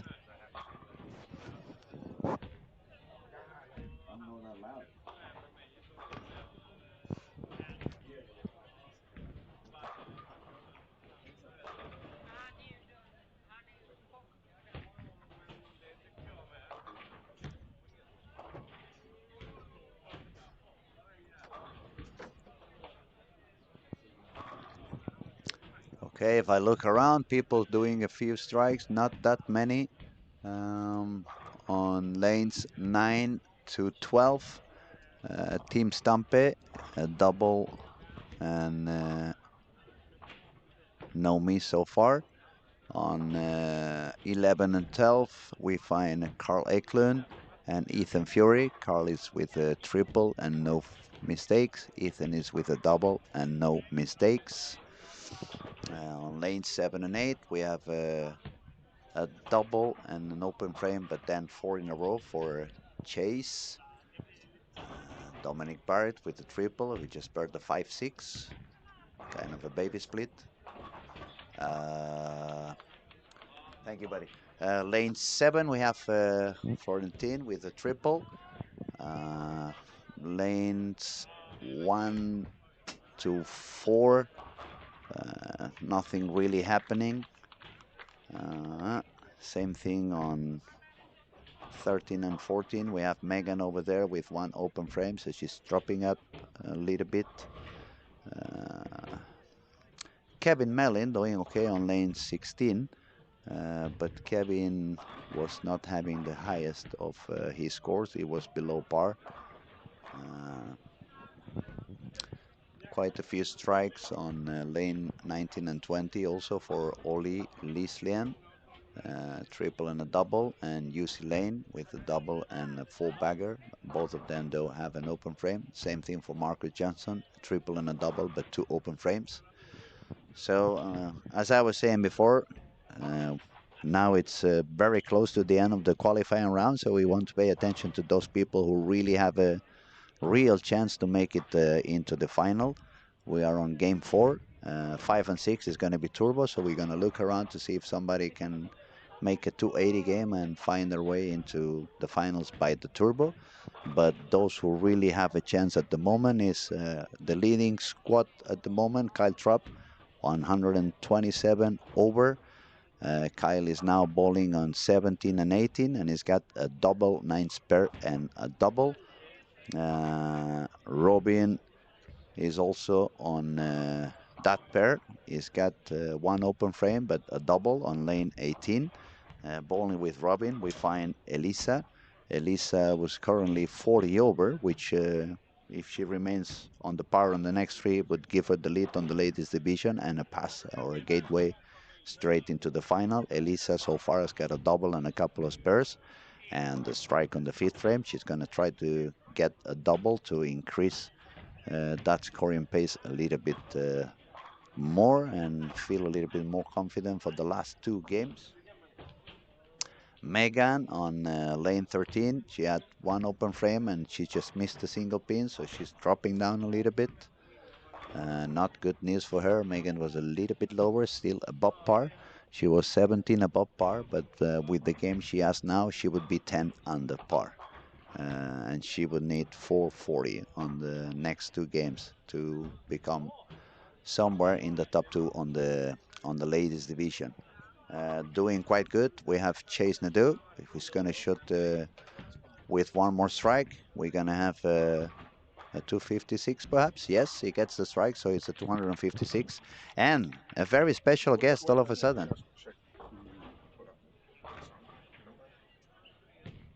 Yes, we have to go. Give me a second. You can grab this one over here. Sound. Thank God for that. I'm a DJ. I know how this one works.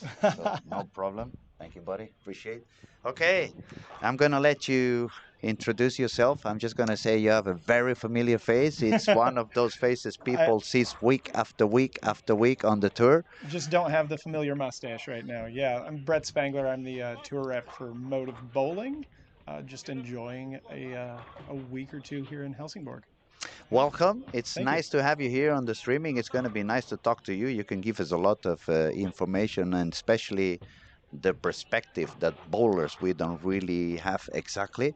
Your job is quite demanding and quite important at the moment, I believe.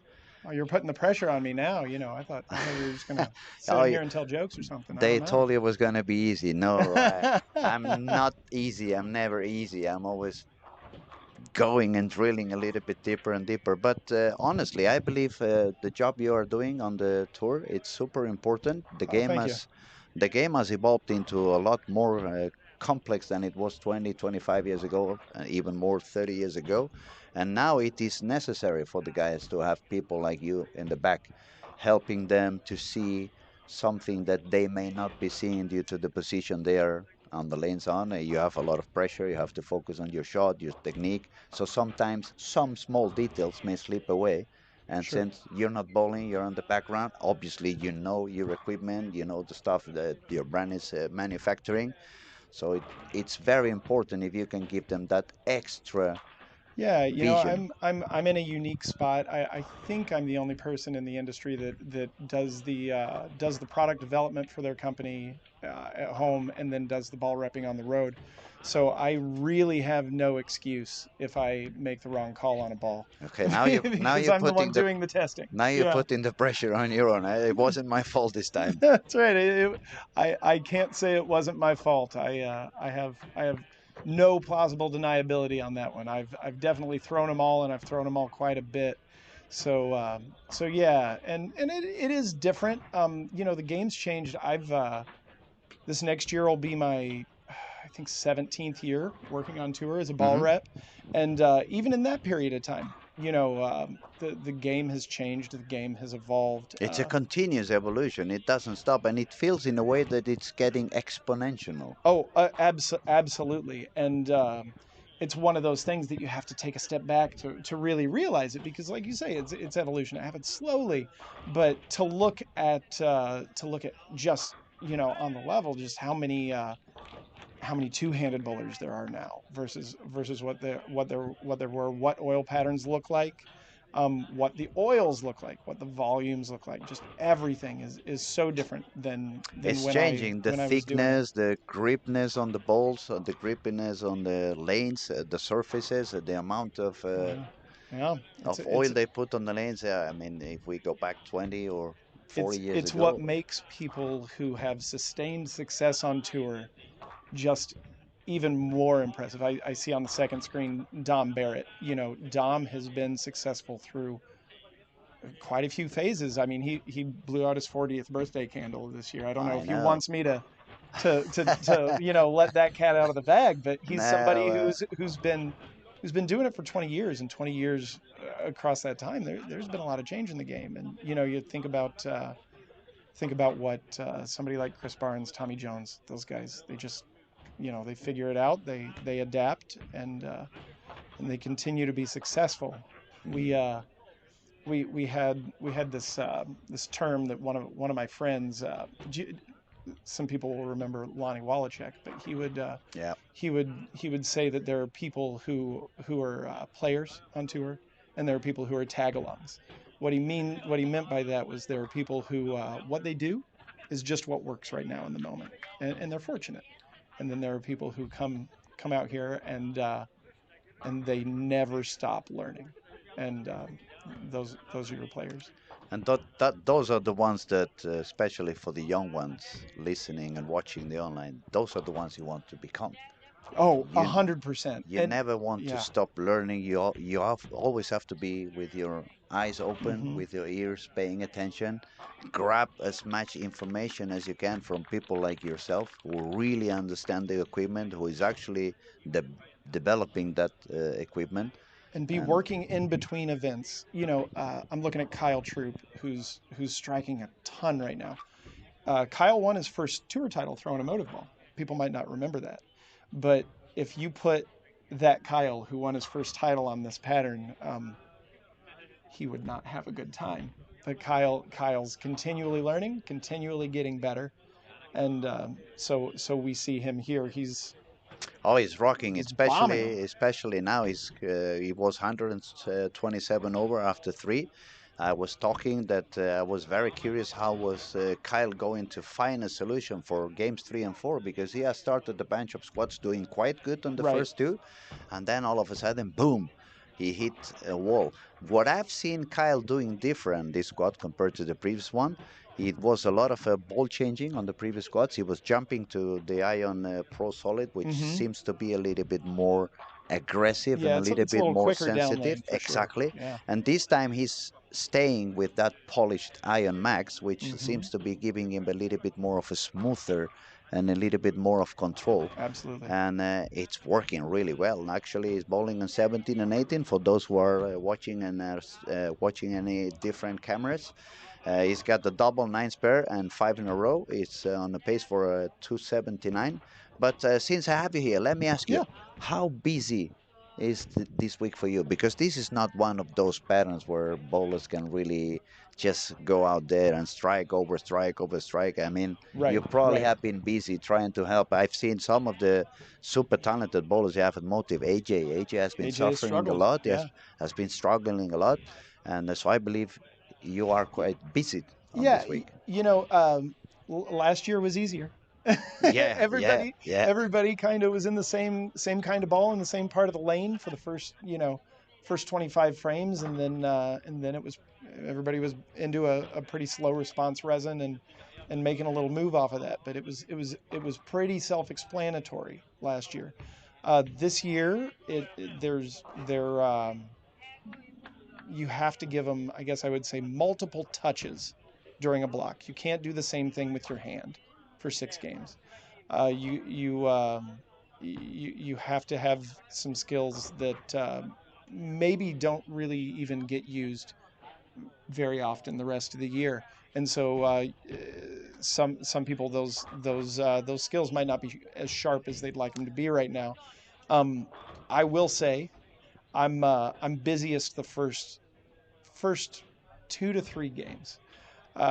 That's when you're really at the mercy of the people you're following Mm, the most. mm-hmm. Hmm. After about 3 games, the pattern settles in and is pretty consistent across the center. And at this point, most of the bowlers have been across the center enough times to really have a feel for what the lanes do. What you want to do, and especially what you don't want to do, Correct, right? correct. And maybe what some of the lanes do that are different from some of the others, just characteristics of the bowling center. And so yeah, I'm busiest at the beginning. I want to get an idea of what balls are going down the lane where and why, so that when my guys go to those pairs, I uh, I can at least give them a roadmap. On the other hand, I would like to say I kind of envy you because I'm doing a lot of coaching now. I used to bowl a lot, but now I'm more into the coaching area. Sure. And for me, I've been bowling since I was. My mom says I started pushing a bowling ball before I could walk, and I've been very fortunate. I've been always surrounded by the most talented bowlers in the amateur atmosphere. I've been lot of friendship with Thomas Leandersson, Mats Oh wow. Carlson, Right. Tim Mack, Bill Huffman. Um, the Spanish, my best friends in the tour is Andres Gomez, Arturo Oh Quintero. yeah, I yeah. sucked a lot of information from every single one of them. So I believe I have quite quick eyes to read the lanes. And Sure. I do my job because I not only coaching, but I have a pro shop. I have to drill balls. So I have to do my homework, understanding the equipment it's That's a out lot to there. keep up with. Uh, Ooh. yeah, but I mean, I envy you because in a way, most of the people I have to work with, I do most of my job in Spain. I have some students up in Sweden that are a little bit more talented. It's more facilities to bowl in Sweden than Mm, it is in Spain. right. But what I mean is that it has to be a lot easier to just Oh yeah. tell a guy to EJ Tackett or Ethan Fury, Right. you know, maybe you should do that, and they just grab that ball and boom, boom, boom, boom, they get the job What done. 100%. I haven't done like coaching on a local level in about 16 years, and but I will say it's a very different experience, and it would be yeah, I can't even imagine now because I can just go to a guy and be like, yeah, no, maybe half a gear down and down tilt it a little bit. Let's see what that does. And they just go, oh, okay, no problem. And they know what that means and they know how to do it. And so I'm very spoiled for sure. So it's a very fun job that the one you have. You're not only helping the bowlers. That's what people see. I mean, they see your face on TV, Right. and then usually you feel like these guys have a very easy life. They just work a couple of hours on the TV show, but no, you have a lot of work during the week as Oh well. my yes. So it's off Yeah. the lanes, in the lanes. What do you guys think, or what are you ideas? How you get an idea to develop a new bowling ball? Do you have like a goal? I want to try to achieve that, and then you start working until you get there, or sometimes Mm, you just get an inspiration and boom, you have a complete different sure. ball showing up, and then look at what we have. Sure. Yeah. So a little bit of it's the business side. We have a release schedule and our distributors expect certain things. So that's the boring part, I guess. But you know, uh, one of the benefits of my job is that I get to go out on tour and I get to watch everybody's balls. I get to watch all the balls go down the lane, and so uh, I can I can watch. I can see what looks really good for somebody else, and I can say, do we have that? Should we have that? Um, I can see what we already have, and be able to say, okay, this particular ball would be a little bit Hmm. better with Hmm. this tweak, and those kind of things, and eh, fortunately, we do all of that stuff in house at Motive, and we're one brand, and it's a family owned company, and so I think we're able to make adjustments and move on stuff It, a little quicker that way. it's a very nice company, I must say. I met the owner and Oh, Scott. yeah, and the manager back at the Ball Expo in Las Vegas. Oh yeah. I was there, I'm and certain you got a hug. yeah, He absolutely, Scott gives out the absolutely. hugs. Scott was, and he explained a lot of interesting stuff. I remember you're not that busy anymore now. The factory in Mexico is working well for Brunswick. You don't have to do their course any longer. Yeah, yeah, yeah. I came on with the company in August of '09, so I guess I missed that period of time that they were working with Brunswick by Hmm. 18 to 24 months, something like Oh, that. I was just a little bit behind it. I was the first motive hire. Everybody else who was there was there before we were motive. uh, to continue on that topic, because I find it super interesting. Maybe it's because I said I've been in the game for so long that it's some things that make you very curious. Um, why would you say that no brand out there has managed to produce a similar type of urethane as Hammer produced on that one? Because it's not only Motif, it's not only Storm, but even their other brands have not really released anything similar to that. And on the other hand, um, some balls you had are super successful. The Venoms, they work Right, on. I have right, so many customers down there in Spain. They love every single Venom you release. Uh, and then, for example, all the balls on I bowled for Storm, and how come there are some balls that they are staying there and there's no way they can find some replacement like for the Phase 2 or the IQ Tour Original or even the High Road. What can be the factor that some ball all of a sudden becomes so good that mm, even with all the evolution we see on the game, and we're talking about different oils, different shapes, different thickness, a lot more two-handed bowlers, so right, the traffic that we get in the lanes today compared to 10 years ago is right. completely different, but still there are some balls that are working for years. So not about one specific ball, but why you think that sometimes we have one of those balls that lasts for so long? Sure. Well, I the urethane one. I'm not going to touch that part of the Hmm. question. No, no, but I out of curiosity, but that's why I the other said ball, even yeah, phase but the two, other IQ balls, tour, or yeah, the other stuff like that. balls. There are a handful of them. They have Storm has, like I said, I think the IQ Tour, the Phase Two, On the high road, and the high probably. road, and the Hmm. high road. We have the Jackal Ghost and the Venom Shock. Um, I my suspicion is that if you looked at a few of the uh, quantifiable metrics Hmm. of a cover stock, you've some of the basics. You've got hardness, you've got absorption, you've got RA. My guess is that if you looked at all five of those balls across those three metrics, you've got balls that were ahead of their time in that they were probably pretty soft for what was allowed. They probably and then they probably either absorb oil quickly and have a high RA, or Hmm. have a high RA, what one or the other, but probably two of those three metrics. I'm guessing all five of those balls probably check those So, boxes. so definitely, Um, it's more about the cover stock than actually the core. it's 100% more about the cover stock, yeah, and it's about uh, as the game's evolved. I think all of the manufacturers have become aware of some components of cover stock technology that are vitally important. Hmm. And I think there were some shells out there 10, 15 years ago that were already doing the right thing. And that's And what we kept them alive. and maybe we didn't even know that they were Mm. why they Mm. were doing the right Mm. thing then. Mm. We just made them. I mean, I can speak for us that we knew the Venom Shock was good. Hmm.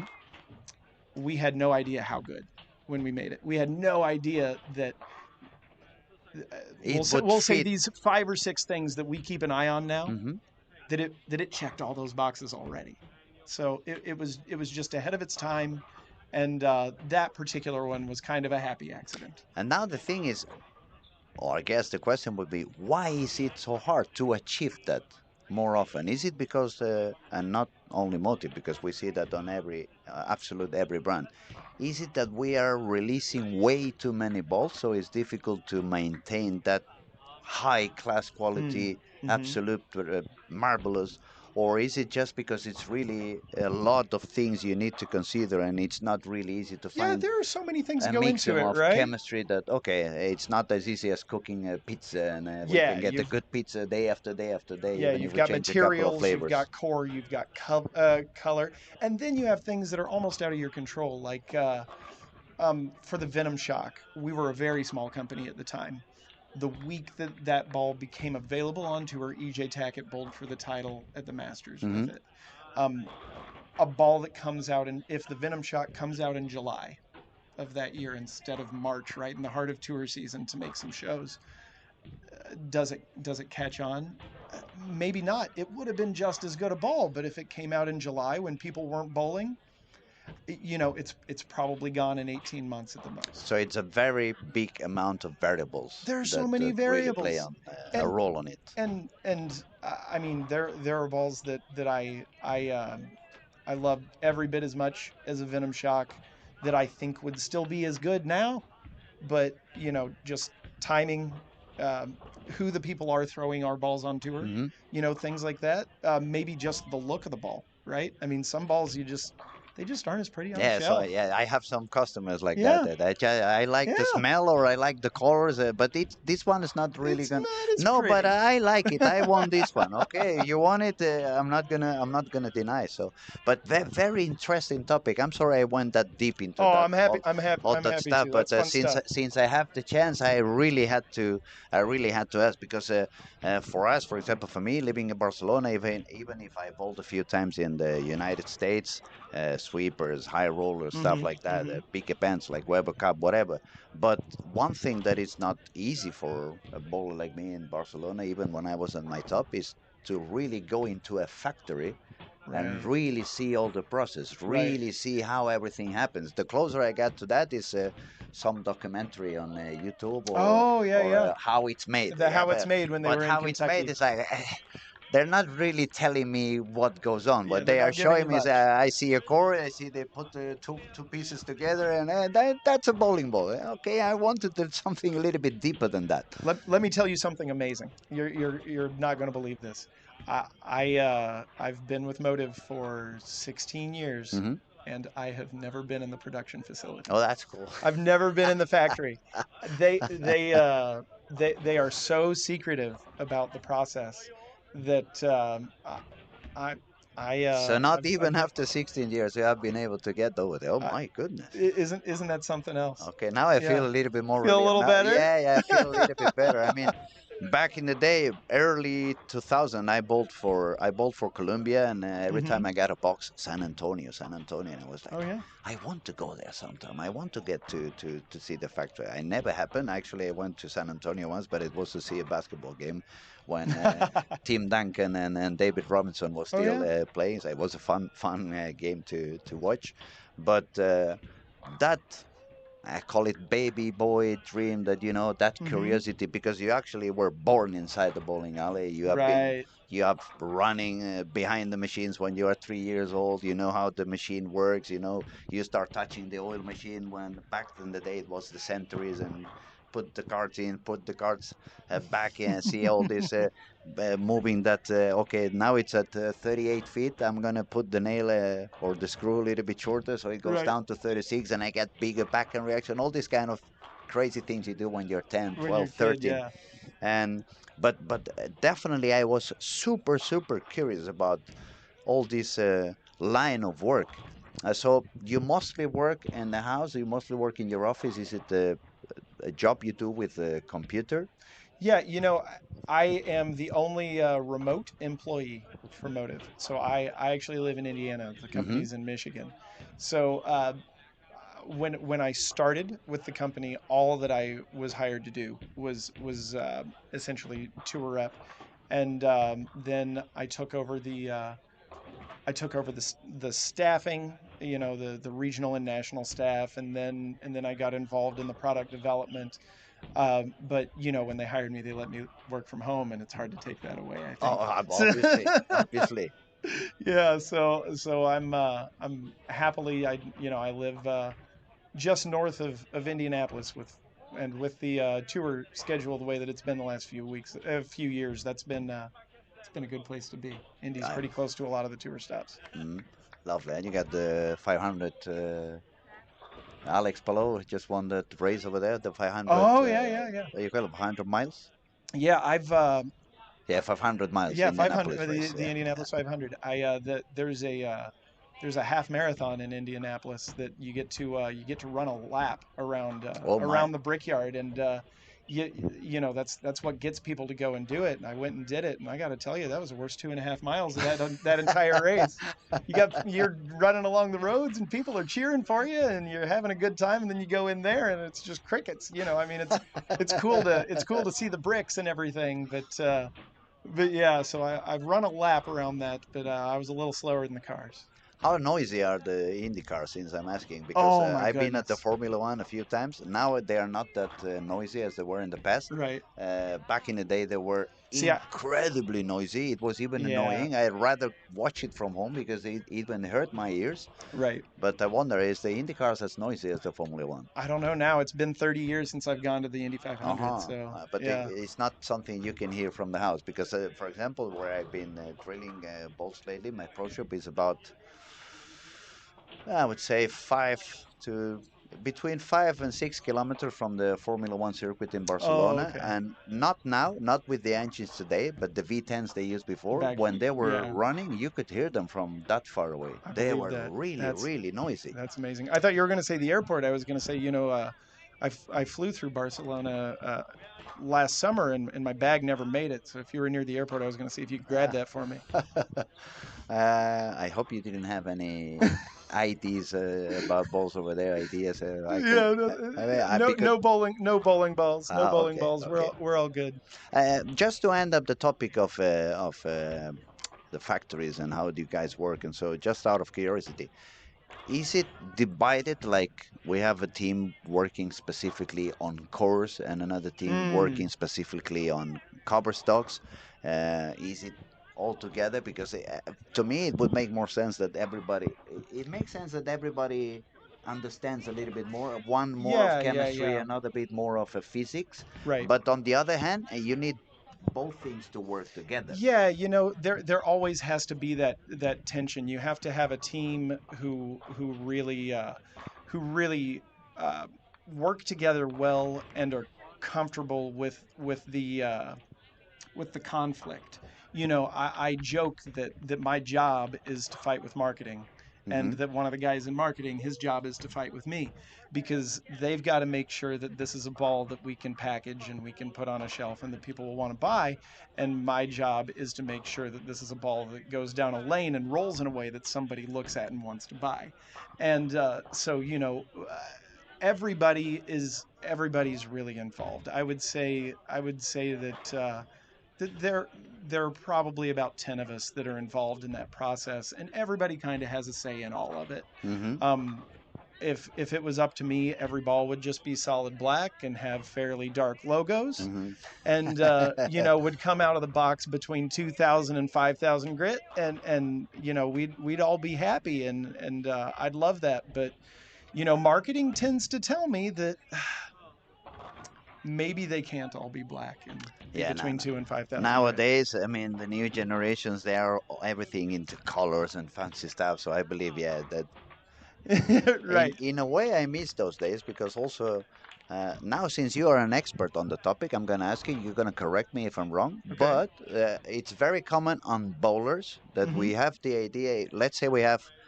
It's not going to be obviously the exact same cover stock because since we're going to put different pigmentation on there. But if we had the Absolutely. same cover stock and the same core, is it really like we feel that the darker one is gonna go a little bit longer than when you have like clearer colors? Um, We say that a lot, and there is something to that, without giving too much away. information. Okay, Yeah, I understand, of course. without giving too much Just away. go as far as you can. I don't want to put you in trouble over there. For sure. But I will say that when we plan balls, we've got our ball chart with what they're intended to do. There are certain colors that are absolute no goes. Do not use this color in this part of the ball chart, because we just know that if you want the ball to go a long way down lane, and make a nice motion down lane, you're probably not going to use a lot of fluorescent colors, for example. And if you're gonna want a ball that really sticks to the lane early and goes forward, let's not use some of those darker colors because we need to save those. We need Mm. to save those for the balls that get down lane and hook. You need to have the fancy colors for another one. Yeah, But yeah, yep. you said enough. I Yeah. thank you so much for saying as much as you have said, because it gives us a lot of Oh, information, your a, your perception is 100% correct though. a lot of understanding. Yeah, but for me, as I said, it's not only that we bowlers Hmm. between us, it's one of the topics we talk from time to time. But since your motive, I can talk on the storm balls I've been throwing for quite a few years. Right. I put you an example. IQ Tour Pearl 30 anniversary, which was Hmm. the dark one, the black one. Hmm. Then I throw, I think I drilled 3 or 4 IQ Emeralds. It was also the RS2 cover Right. stock Pearl. Right. This Right. one was dark green. Then a couple of years ago, I drilled the IQ Pearl Ruby. Right. The three balls have the same core. It's the Centripetal 3. The three have the R2S Pearl cover stock. At least similar Or, materials. Yeah. that's Yeah. what the box said. Right. Or that's what the box said. Yeah. The finish is the same one, Pearl for all of Hmm. them. I did myself extra polish because we bowl in quite dry lanes in Sure. Spain. So Sure. actually, long time ago, I discovered a polish for cars from 3M Uh-huh. that it seems to give, I would say, I know which one you're talking about. and that one works amazingly good for me. You remember a ball?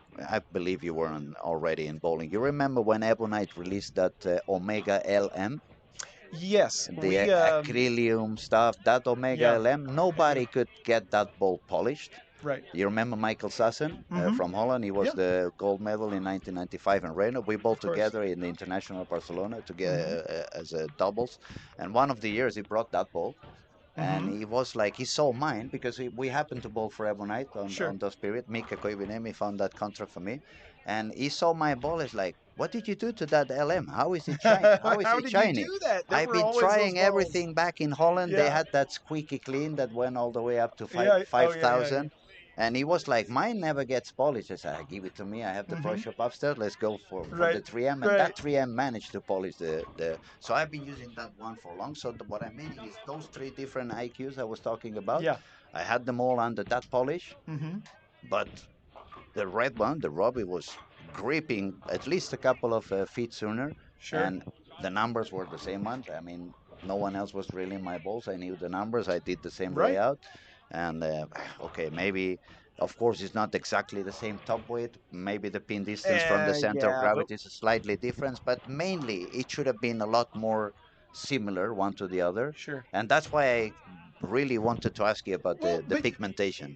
and we're talking about in this sport, 1 inch of hook, left to right, and you know 4 inches front to back Front to back, yeah. is a massive difference in ball motion.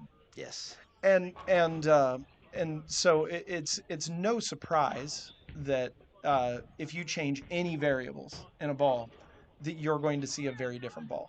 And that's a hard thing to communicate to casual bowlers, because they'll see, like, for example, we just came out with a Primal Ghost, and we already have a ball that has that cover on it, exactly that cover in those colors.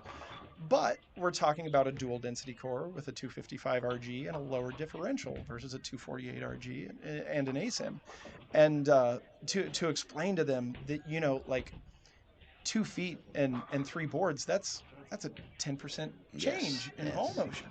When you say it, it It's sounds like enormous. a very little Right. difference, but when you're trying to, especially on today's game, Right. when 220 is not enough and you have to go all the way up to 250, Right. that difference is going to be a huge difference in the entry angle. Yep. So that is, I've been talking a lot about this on the streaming during this week, Game of especially for inches. those people who bowl Yeah. the night league and they go back home like, oh my God, today I was so unlucky. I've been hitting the pocket all night long, but I Right. couldn't strike. I was so unlucky. And now trying to explain it's not about luck. It's a Right. matter of carry. If you don't have the Yep. right angle, you're not going to carry. It's all about luck. What could the lucky Larsen Of could course, say this about it, guy. right? Of course, this guy. Yeah. So I there are little tips you can give those people, right, to start teaching them how to just watch how the ball goes through the pins. Even before you learn how to read ball motion, just watch how the ball goes through the pins, and learn how to make adjustments off of that. And maybe your quote luck gets better once you start realizing What goes on what's down going there? on down What there. goes on down there? Yeah. And nowadays, we have no excuses because we have a lot of technology. Oh, We can absolutely. download any video from any professional. You can Mm-hmm. pause it, you can put it on slow motion and Right. really see, okay, why was that 10 pin standing there? And most of the times, you can actually see how the ball deflects. Oh, and even when you're bowling, use what information you have in front of you. Most of these scoring systems will now tell you your ball speed. Maybe that number isn't accurate, but it's consistent. And so if you keep an eye on that, hey, why'd that ball hook so much? Maybe I threw it slower. Take a look at that. Keep an eye on it. Keep an eye on what the other people on your pair are doing when they're bowling and how they're influencing, your environment. But yeah, they're just use what's available to you, I right? would say help people be a little smarter with the information they have available. Just be Because, more aware. for example, I have a lot of students and even up here, they watch absolutely every PBA show. Mm-hmm. But at the end, when I ask them about, okay, what did you see today? Right. It's like they have gone to the cinema and watched the movie. Active active viewing versus passive viewing. Yes. And on the other hand, I tell them, but look at these guys. Now, when you're bowling on the tour and they have the Spectre over there and Mm-hmm. they do something that really didn't work the way they believed it was going to do. You Right. see how they turn their hand, how they Mm-hmm. head. Okay, let's see Yep. what the numbers are They're there. looking. They're And it's yep. not that they are curious; it's that they need to understand Right. what happened over there. I love rewatching the shows where a bowler runs the ladder and makes it from the first match to the title match, because really, if you think about it, how many games are bowled there? It's 8 games bowled on a show plus practice, so maybe it's 2 games of league. Hmm. Look at how how How many massive? how many skills they show off in those games, how many adjustments they make. And you're talking about really the amount of shots is probably 2.5 games a Hmm. league. Hmm. Yeah. Very nice information. It's becoming really, really interesting. I hope that people who's watching, they are having a lot of fun. Actually, there was a Becky. It says, "Hi, Brett. Did you just say without the mustache?" I did. Oh my goodness, you wouldn't believe how mad people were in Pennsylvania when I went to the tour finals without a mustache.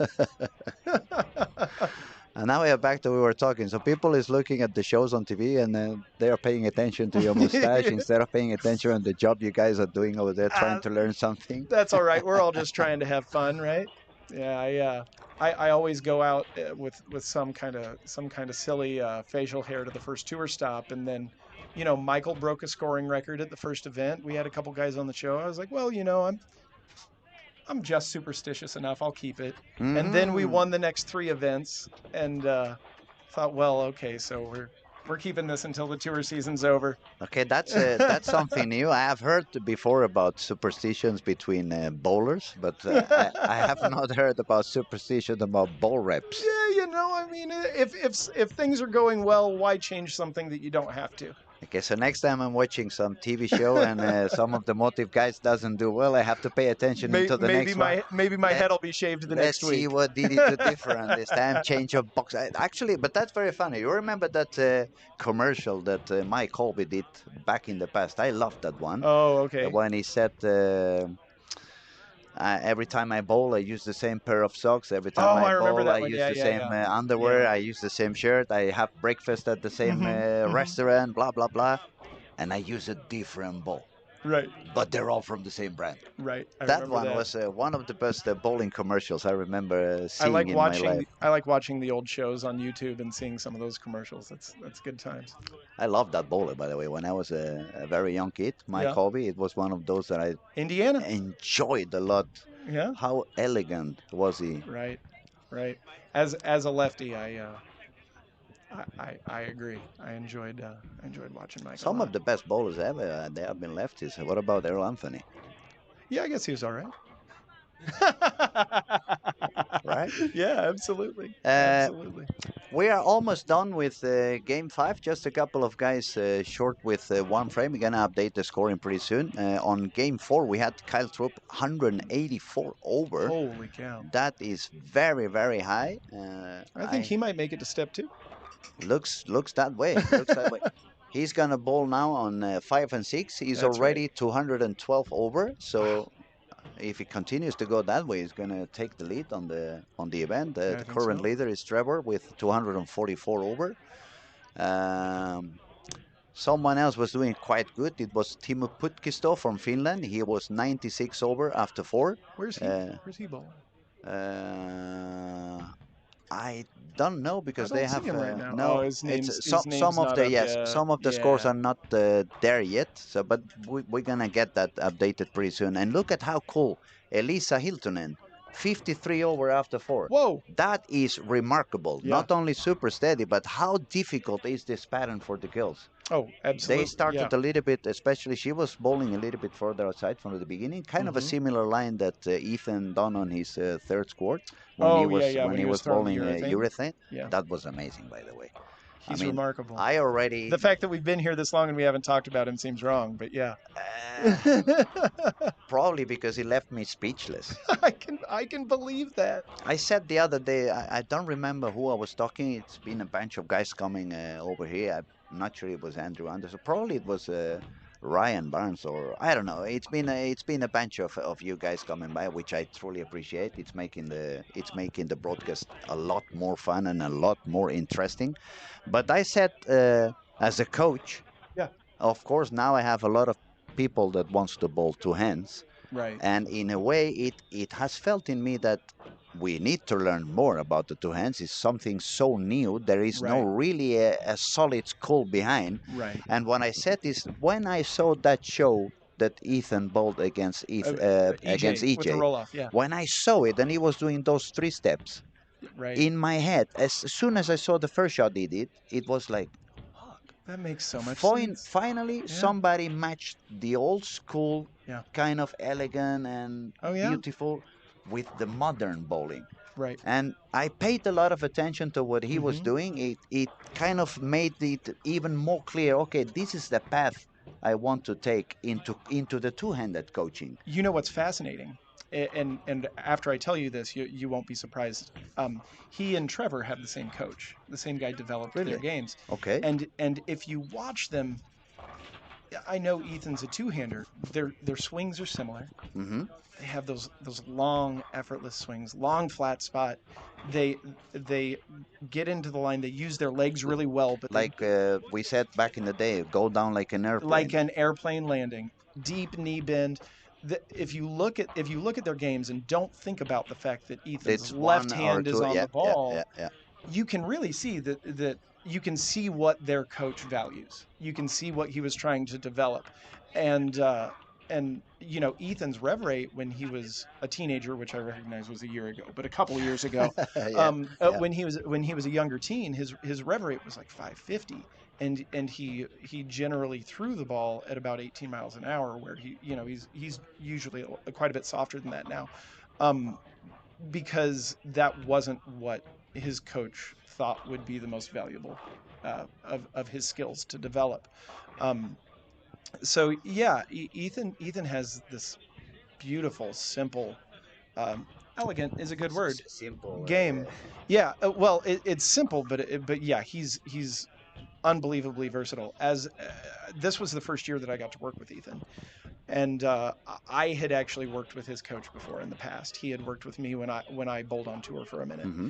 and so I kind of knew what he valued and everything. But Ethan, every time I would ask, like, do you think that you can do this?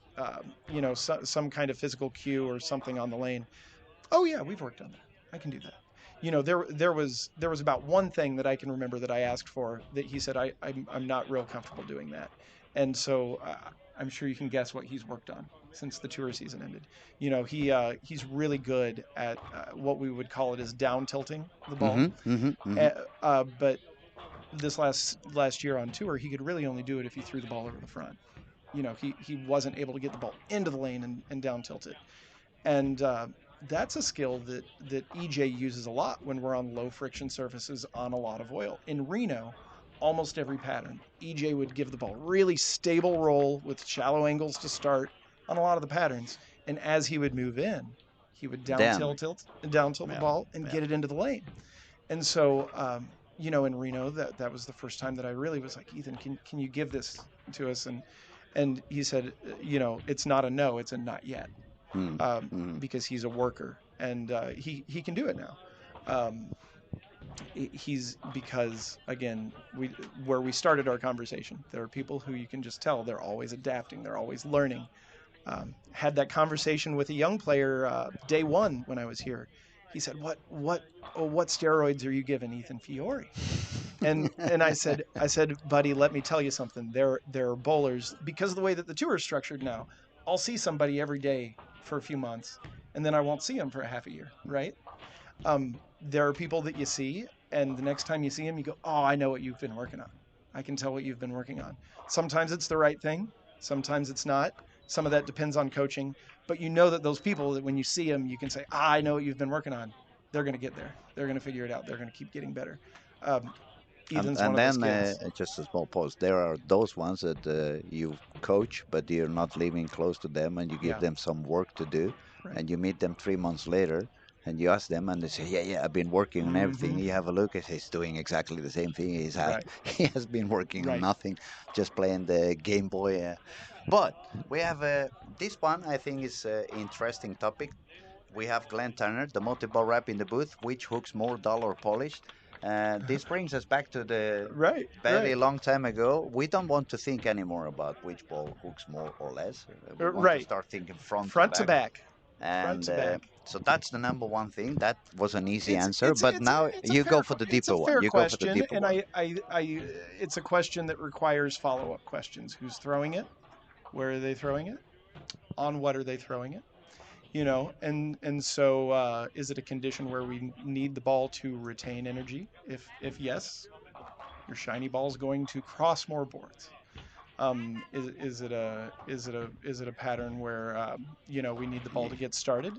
Then probably your dull ball is going to cross more boards. But again, uh, right now, uh, eh, there you might not want the ball that hooks the most of the time. We want the ball that gives you a nice, controllable motion. And as a manufacturer, we have to give you 15 different balls so that in different environments you can get that nice controlled motion. Um, w- yes, people make balls that are very angular. We don't want to use those balls when they look like they're getting kicked off of the gutter. We want to use those balls when there's enough blend and friction in the pattern that the balls that are smoother will not carry a corner pin or will not dock Exactly. down a two pin. Exactly. We're really always looking for the same shape. There are just Hmm. so many different ways that we have to accomplish that shape. Absolutely, and that's one of the reasons why one of the things, as I said before, bowling in Spain and south of Europe, it's not that many professionals at all. It's more Mm, like recreational bowling, so sure. you have to help them understand all these kind of things from the professional point of view. And that's one of the biggest mistakes I see in amateur bowling. They have six balls in the Right. bag, but it doesn't matter where they go to bowl. It's Barcelona, Madrid, Paris. They always grab the same ball. They always Mm, try to hmm make it work on the same spot, and and that's not what we want. I mean, you have six balls in the bag. You just have to find out which one is going to work on that specific and and condition. when you're acquiring those six balls, talk to people who know what they're doing so that you don't accidentally end up with six versions of the same ball. Yes, that's the other thing. We unfortunately there are some pro shops over the world that they just only care about the business. Mhm. And I would say wrongly, mistakenly, because actually it's just a short vision. If you just Right, get rid of the stock that you want to get rid of, right, you're right. gonna get out of that ball today. But that bowler is not gonna have, is Correct. really not gonna get any good answers or any good results because Right. it's a photocopy of what the another bowler has in the bag. So you're Hmm. gonna end up losing the customer. So it's not only we're talking to the amateur bowlers, but we're also trying to help the pro shops in those countries that don't have that much Right. knowledge. That sometimes it's not that beneficial to get rid of that ball that you want to get rid of. Right. It's Right. gonna pay out a lot better in the long term to give them the ball that they really need. And boy, I wish that when I was a kid. Oh, look at that spare on 15. Oh, Just Arnar covered a Johnson 6-7. got the 710. Did Oh, you you're see that? kidding. No, he just got the He's 710 one of my favorite bowlers to watch. couple of games ago. One of my Uh, favorite bowlers to watch. really Really. strong spur. The seven, he went for the seven. The seven kicked the 10, and one of the pins came 1/3 of the lane forward. So it really was a strong 7-10 sparing. EJ bowled against Arnar in Reno.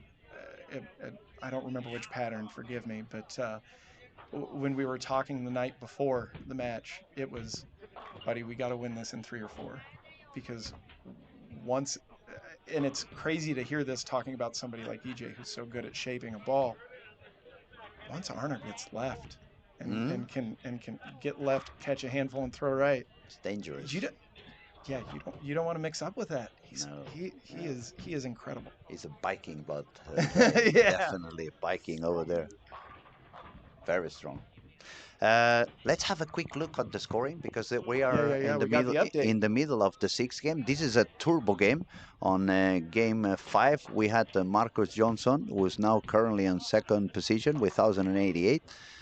He was pretty close to shoot 280, which could have give him the turbo because games 5 and Right. 6 at the moment is somewhere around 277. But let's look at the general status. Kyle Troop 12-12, 212 overs with just one game to go. And where's Kyle at the moment? Yeah. Lane 5, a Yeah. triple and a double. Yeah, triple spare. So he's So got 260 left. yeah, it's looking pretty good. Then on the same camera we have Marcus Johnson with a spare, 4-bagger, and he just spared the split. So Marcus is also looking pretty good. It looks like we can have. Looks like we have about 7, 8 players maybe who with a big enough last game could. They could have a, well. We can skip Ethan because Ethan is Oh, already good point. Yeah, inside, Ethan's already snuck in there, huh? and Couple times. and Elisa, she's got 30 over, 33 over to be precise. She shot 180 on And that what's the last number, one. 28 right now? 28, Yeah. So she needs to make sure to make at least 196. And if she wants to secure the spot, actually she should make 202 because 34. That would get around 34. the top It's number. yes, Right. that's what Nora Right. Johansson has at the moment. Very strong performance anyway because she has been super steady. The highest game is 225, so no really one of those 260 that can give you like some kind of a right. room in the back for if you get in trouble. She's bowling now on lane 10, 7 spare, 9 spare, 9 spare, 9 spare. Taking every single spare, making sure she doesn't get into any kind of issues and troubles. People who could do something on the turbo. We have Florentine on lane Oh, look at 15, that. front Yeah. 5. Oh, you know what? I'm going to jump in here for a second. Glenn Tanner followed up. He said, I see a lot of polish balls going down the lane and hooking a lot. I think he was talking about in this tournament. Aha, okay, okay. And yes, I tell you, my guys, there are a whole lot of shiny bowling balls. On the fresh, we're using balls that have low RG fast spinning cores with a good deal of differential and some intermediate diff to get the ball going forward, but we're shining them. There's polish on quite a few of them. You see, I see Tobias right now bowling, and Tobias is, I think every ball in his bag is polished now. So yes, Glenn, to follow up, there's a lot of polish on the lanes right now. Good deal of compound, and people who have balls that aren't polished, I do believe they have a great deal of lane shine on them. I mean, also, in a way, he may talk a little bit of one of the tricks we do sometimes when we want to gain a little bit of control on those pearl reactive cover stocks. When we want to smooth them down a little bit and we touch them slightly with a 2000 or a 3000 to kind of Sure. kill them a little bit. But due to the fact that the heads are drying up so quickly, that wouldn't be any beneficial. Yeah, It would that's give you control, but the ball would lack the energy and the push down the lane. we call those angular balls on tour. We use fast response Hmm. is what we call them, and we don't really. I don't think players really want to be in a lot of fast response stuff this week. You want shiny, which is going to make them quicker, Hmm. but it's a lot of moderate to slower response balls that are shined. Has been what I've seen a lot of people using. So so yeah, good follow up, Glenn. Thank you for that. I had a greater understanding of what you were looking for there. Um, I'm going to say one more time. Let me stop you for 30 seconds. Mm-hmm. Everybody who's watching and everybody who's listening, if you have not done it yet, please subscribe to our YouTube channel. It's 100% free. Our main goal is to help bowling worldwide. This is the reason why we are broadcasting every single frame on this event. And as you can see, we keep bringing more and more interesting people to talk to us so we can give you not only the seeing and viewing how good they are on the lanes, but we are trying to provide you with the much knowledge and the much better comprehension of the whole complexity of the game. So if you have not subscribed, just go ahead, click the button. We will be very happy to have you as followers. And man, it's really, really interesting to talk to you. I I had a had blast. a lot of fun, Yeah. a lot of fun. I don't want to really kidnap you any longer. Feel free to go out there if you have any guy that you have to do some business because it's one more squad. I believe probably One more AJ. shot. Yep. AJ is probably gonna try once again. Boy, he better. He better, right? He won this. He won this event a couple of years ago. So Well, and I've only been here the last 2 years, so maybe I'm the problem. yeah, You know, I mean he's gonna. maybe I go back and take a nap and let him just bowl. It's been an absolute honor. It's been an absolute pleasure. I thank you so much for your time. Thank you for all the amazing stuff you explained to us. I'm gonna go home happier with knowing that a few of the ideas that I had in my mind were not that far from being correct. Not at all. And I thank you for all the new information that I'm gonna go to bed making sure it stays in my brain. Well, thanks so much. This was fun. Appreciate it. It's been a pleasure. Thank you, All buddy. right. Enjoy the rest of the week. Good luck with your guys, and Yeah, thank you. good luck with the new season. All right. I appreciate it. Thank you, Thanks. buddy. Thanks. Mhm. Wow, it was unbelievable. A lot of fun. We have learned a lot. It was definitely one of the most interesting chats we had during the week. I hope everybody had a lot of fun as well, and you guys learned as much as we did. It was quite interesting, wasn't it? What do you think, Christy Jonas? That was pretty good, eh? So we have some people helping us with lane profiles, some other people helping us with how do they see the patterns and how do they want to bowl them as active professional bowlers. Now we had a little bit of we have a question over here. There are many bowlers from United States. Well, we have 21 bowlers from United States who have been bowling or will be bowling again. It's quite the bunch of them. To come from United States all the way to Europe and especially up to the north, it takes quite a few hours. So I would say it's quite good. 21 is not bad. We have, I think it's people from over 26, 27 countries. It looks like a world championships with PBA guys joining in. Um, a lot, a lot, a lot of talent on the lanes. A lot of striking going on. A lot of people with possibilities to make it into the final. Lane 7 and 8, we have Marcus Johnson. Uh, with just a spare on the 10th, is going to go with 100 over. So that's going to make him go straight into the final. On 5 and 6, we have Kyle Trupp destroying the lanes. It looks like everything he has been suffering during the week is going to pay out on this squad. Is 159 over with 4 frames to go. He gets another strike. He's killing it. 189 over, and he still have the possibility to get another 90 pins on that scoring. So Kyle can go all the way up to 279 over. My goodness. Same ball for the 6 games. Yeah, absolutely. It's looking terrifically. And I know for sure, Martin, if you allow me, you're the boss because this tournament is under your name. Daniel, the same. If you allow me, I think I know what am I gonna ask him right away when I get to the lanes. Was it a little bit easier with the people around you this time? They didn't lose the rhythm and the tempo. What do you think? Will he catch it properly if I go that way? Now you know me, guys. I'm just joking, having a lot of fun. Um, I'm simply impressed. I mean, he's gonna shoot 280. But it was until yesterday morning we were doubting. We gonna have any 1400? Then we got 1400 yesterday, 1400 today. We're gonna go so close to the 1500s now.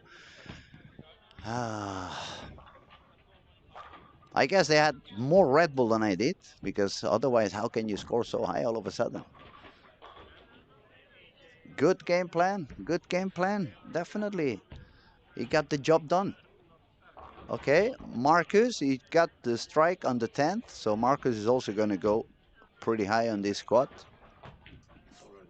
He's already in the final, yeah, absolutely already in the final. He gets another one, so he's going to go all the way to 1320 something. That's more than enough to make it. Actually, with that higher score from Kyle and so, it's going to be interesting to see also what's the cut for step 2 in the finals.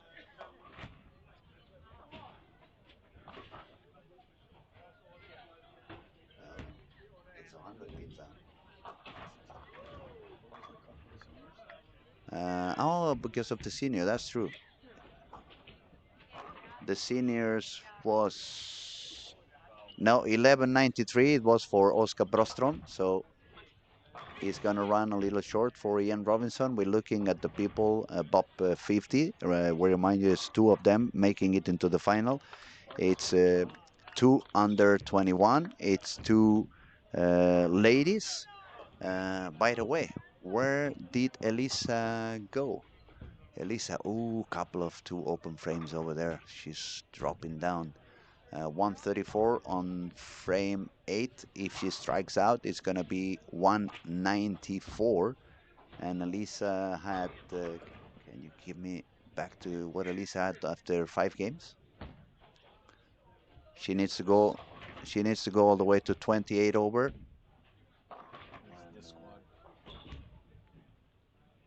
I was just gonna tell you right away if you give us just half a minute.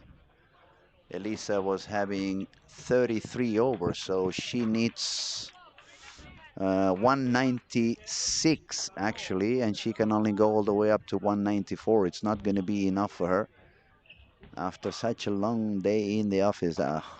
Megan was close. Megan was with 1,014. Where is Megan bowling her last game? Megan, oh no, 174 on lane 1 and 2. So Megan also dropped down to 11 and 88. So 1319 for Marcus Jansson. 1277.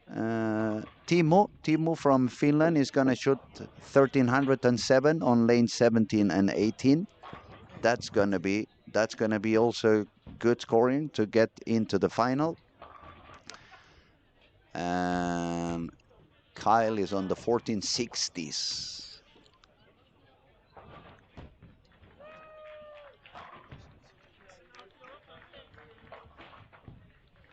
No, Robin Norberg, but he's under 21, isn't he? And under 21 could be enough for Robin. I think it was somewhere around 1250, 1260. It's a lot of things happening. Excuses that we are not, or excuse me, in this case, I'm only having the microphone myself. It's a lot of things happening. We're trying to see how many people can make it through the other gateways. Robin Norberg, he needs to score more than 1253.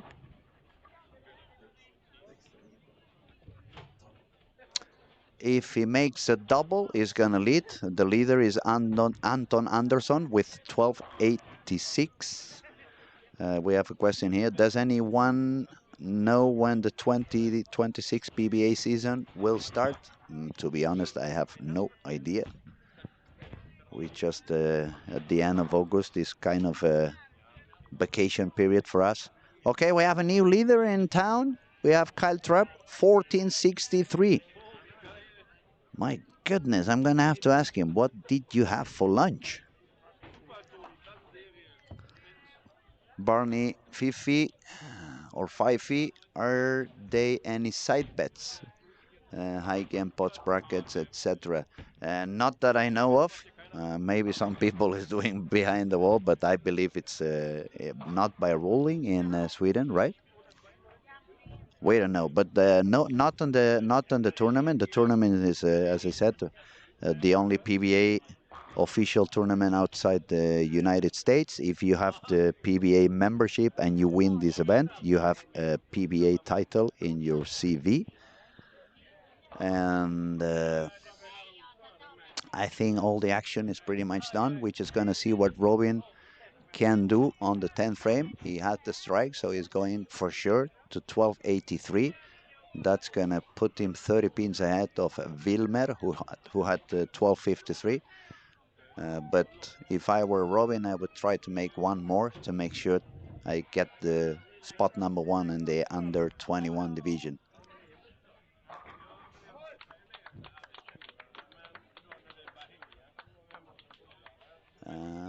There we go. No, that was deep in the pocket, hands in the face. He was probably knowing that he needed, or maybe he was thinking about the 1293 with a triple to make it directly and not having to count on the under 21. Okay. 7 o'clock, 7 p.m. here in Helsingborg, Olympia Bowling Alley, Storm Blackie Larsen, Masters 2025. We have just one last squat to go, and we'll be right back as soon as we start. It's been a pleasure, so everybody keep nearby. We will be back soon. Cameras will remain on, and streaming commentating is going to come back as soon as the last squad begins. Thank you, everybody who's watching, and I'll be back pretty soon.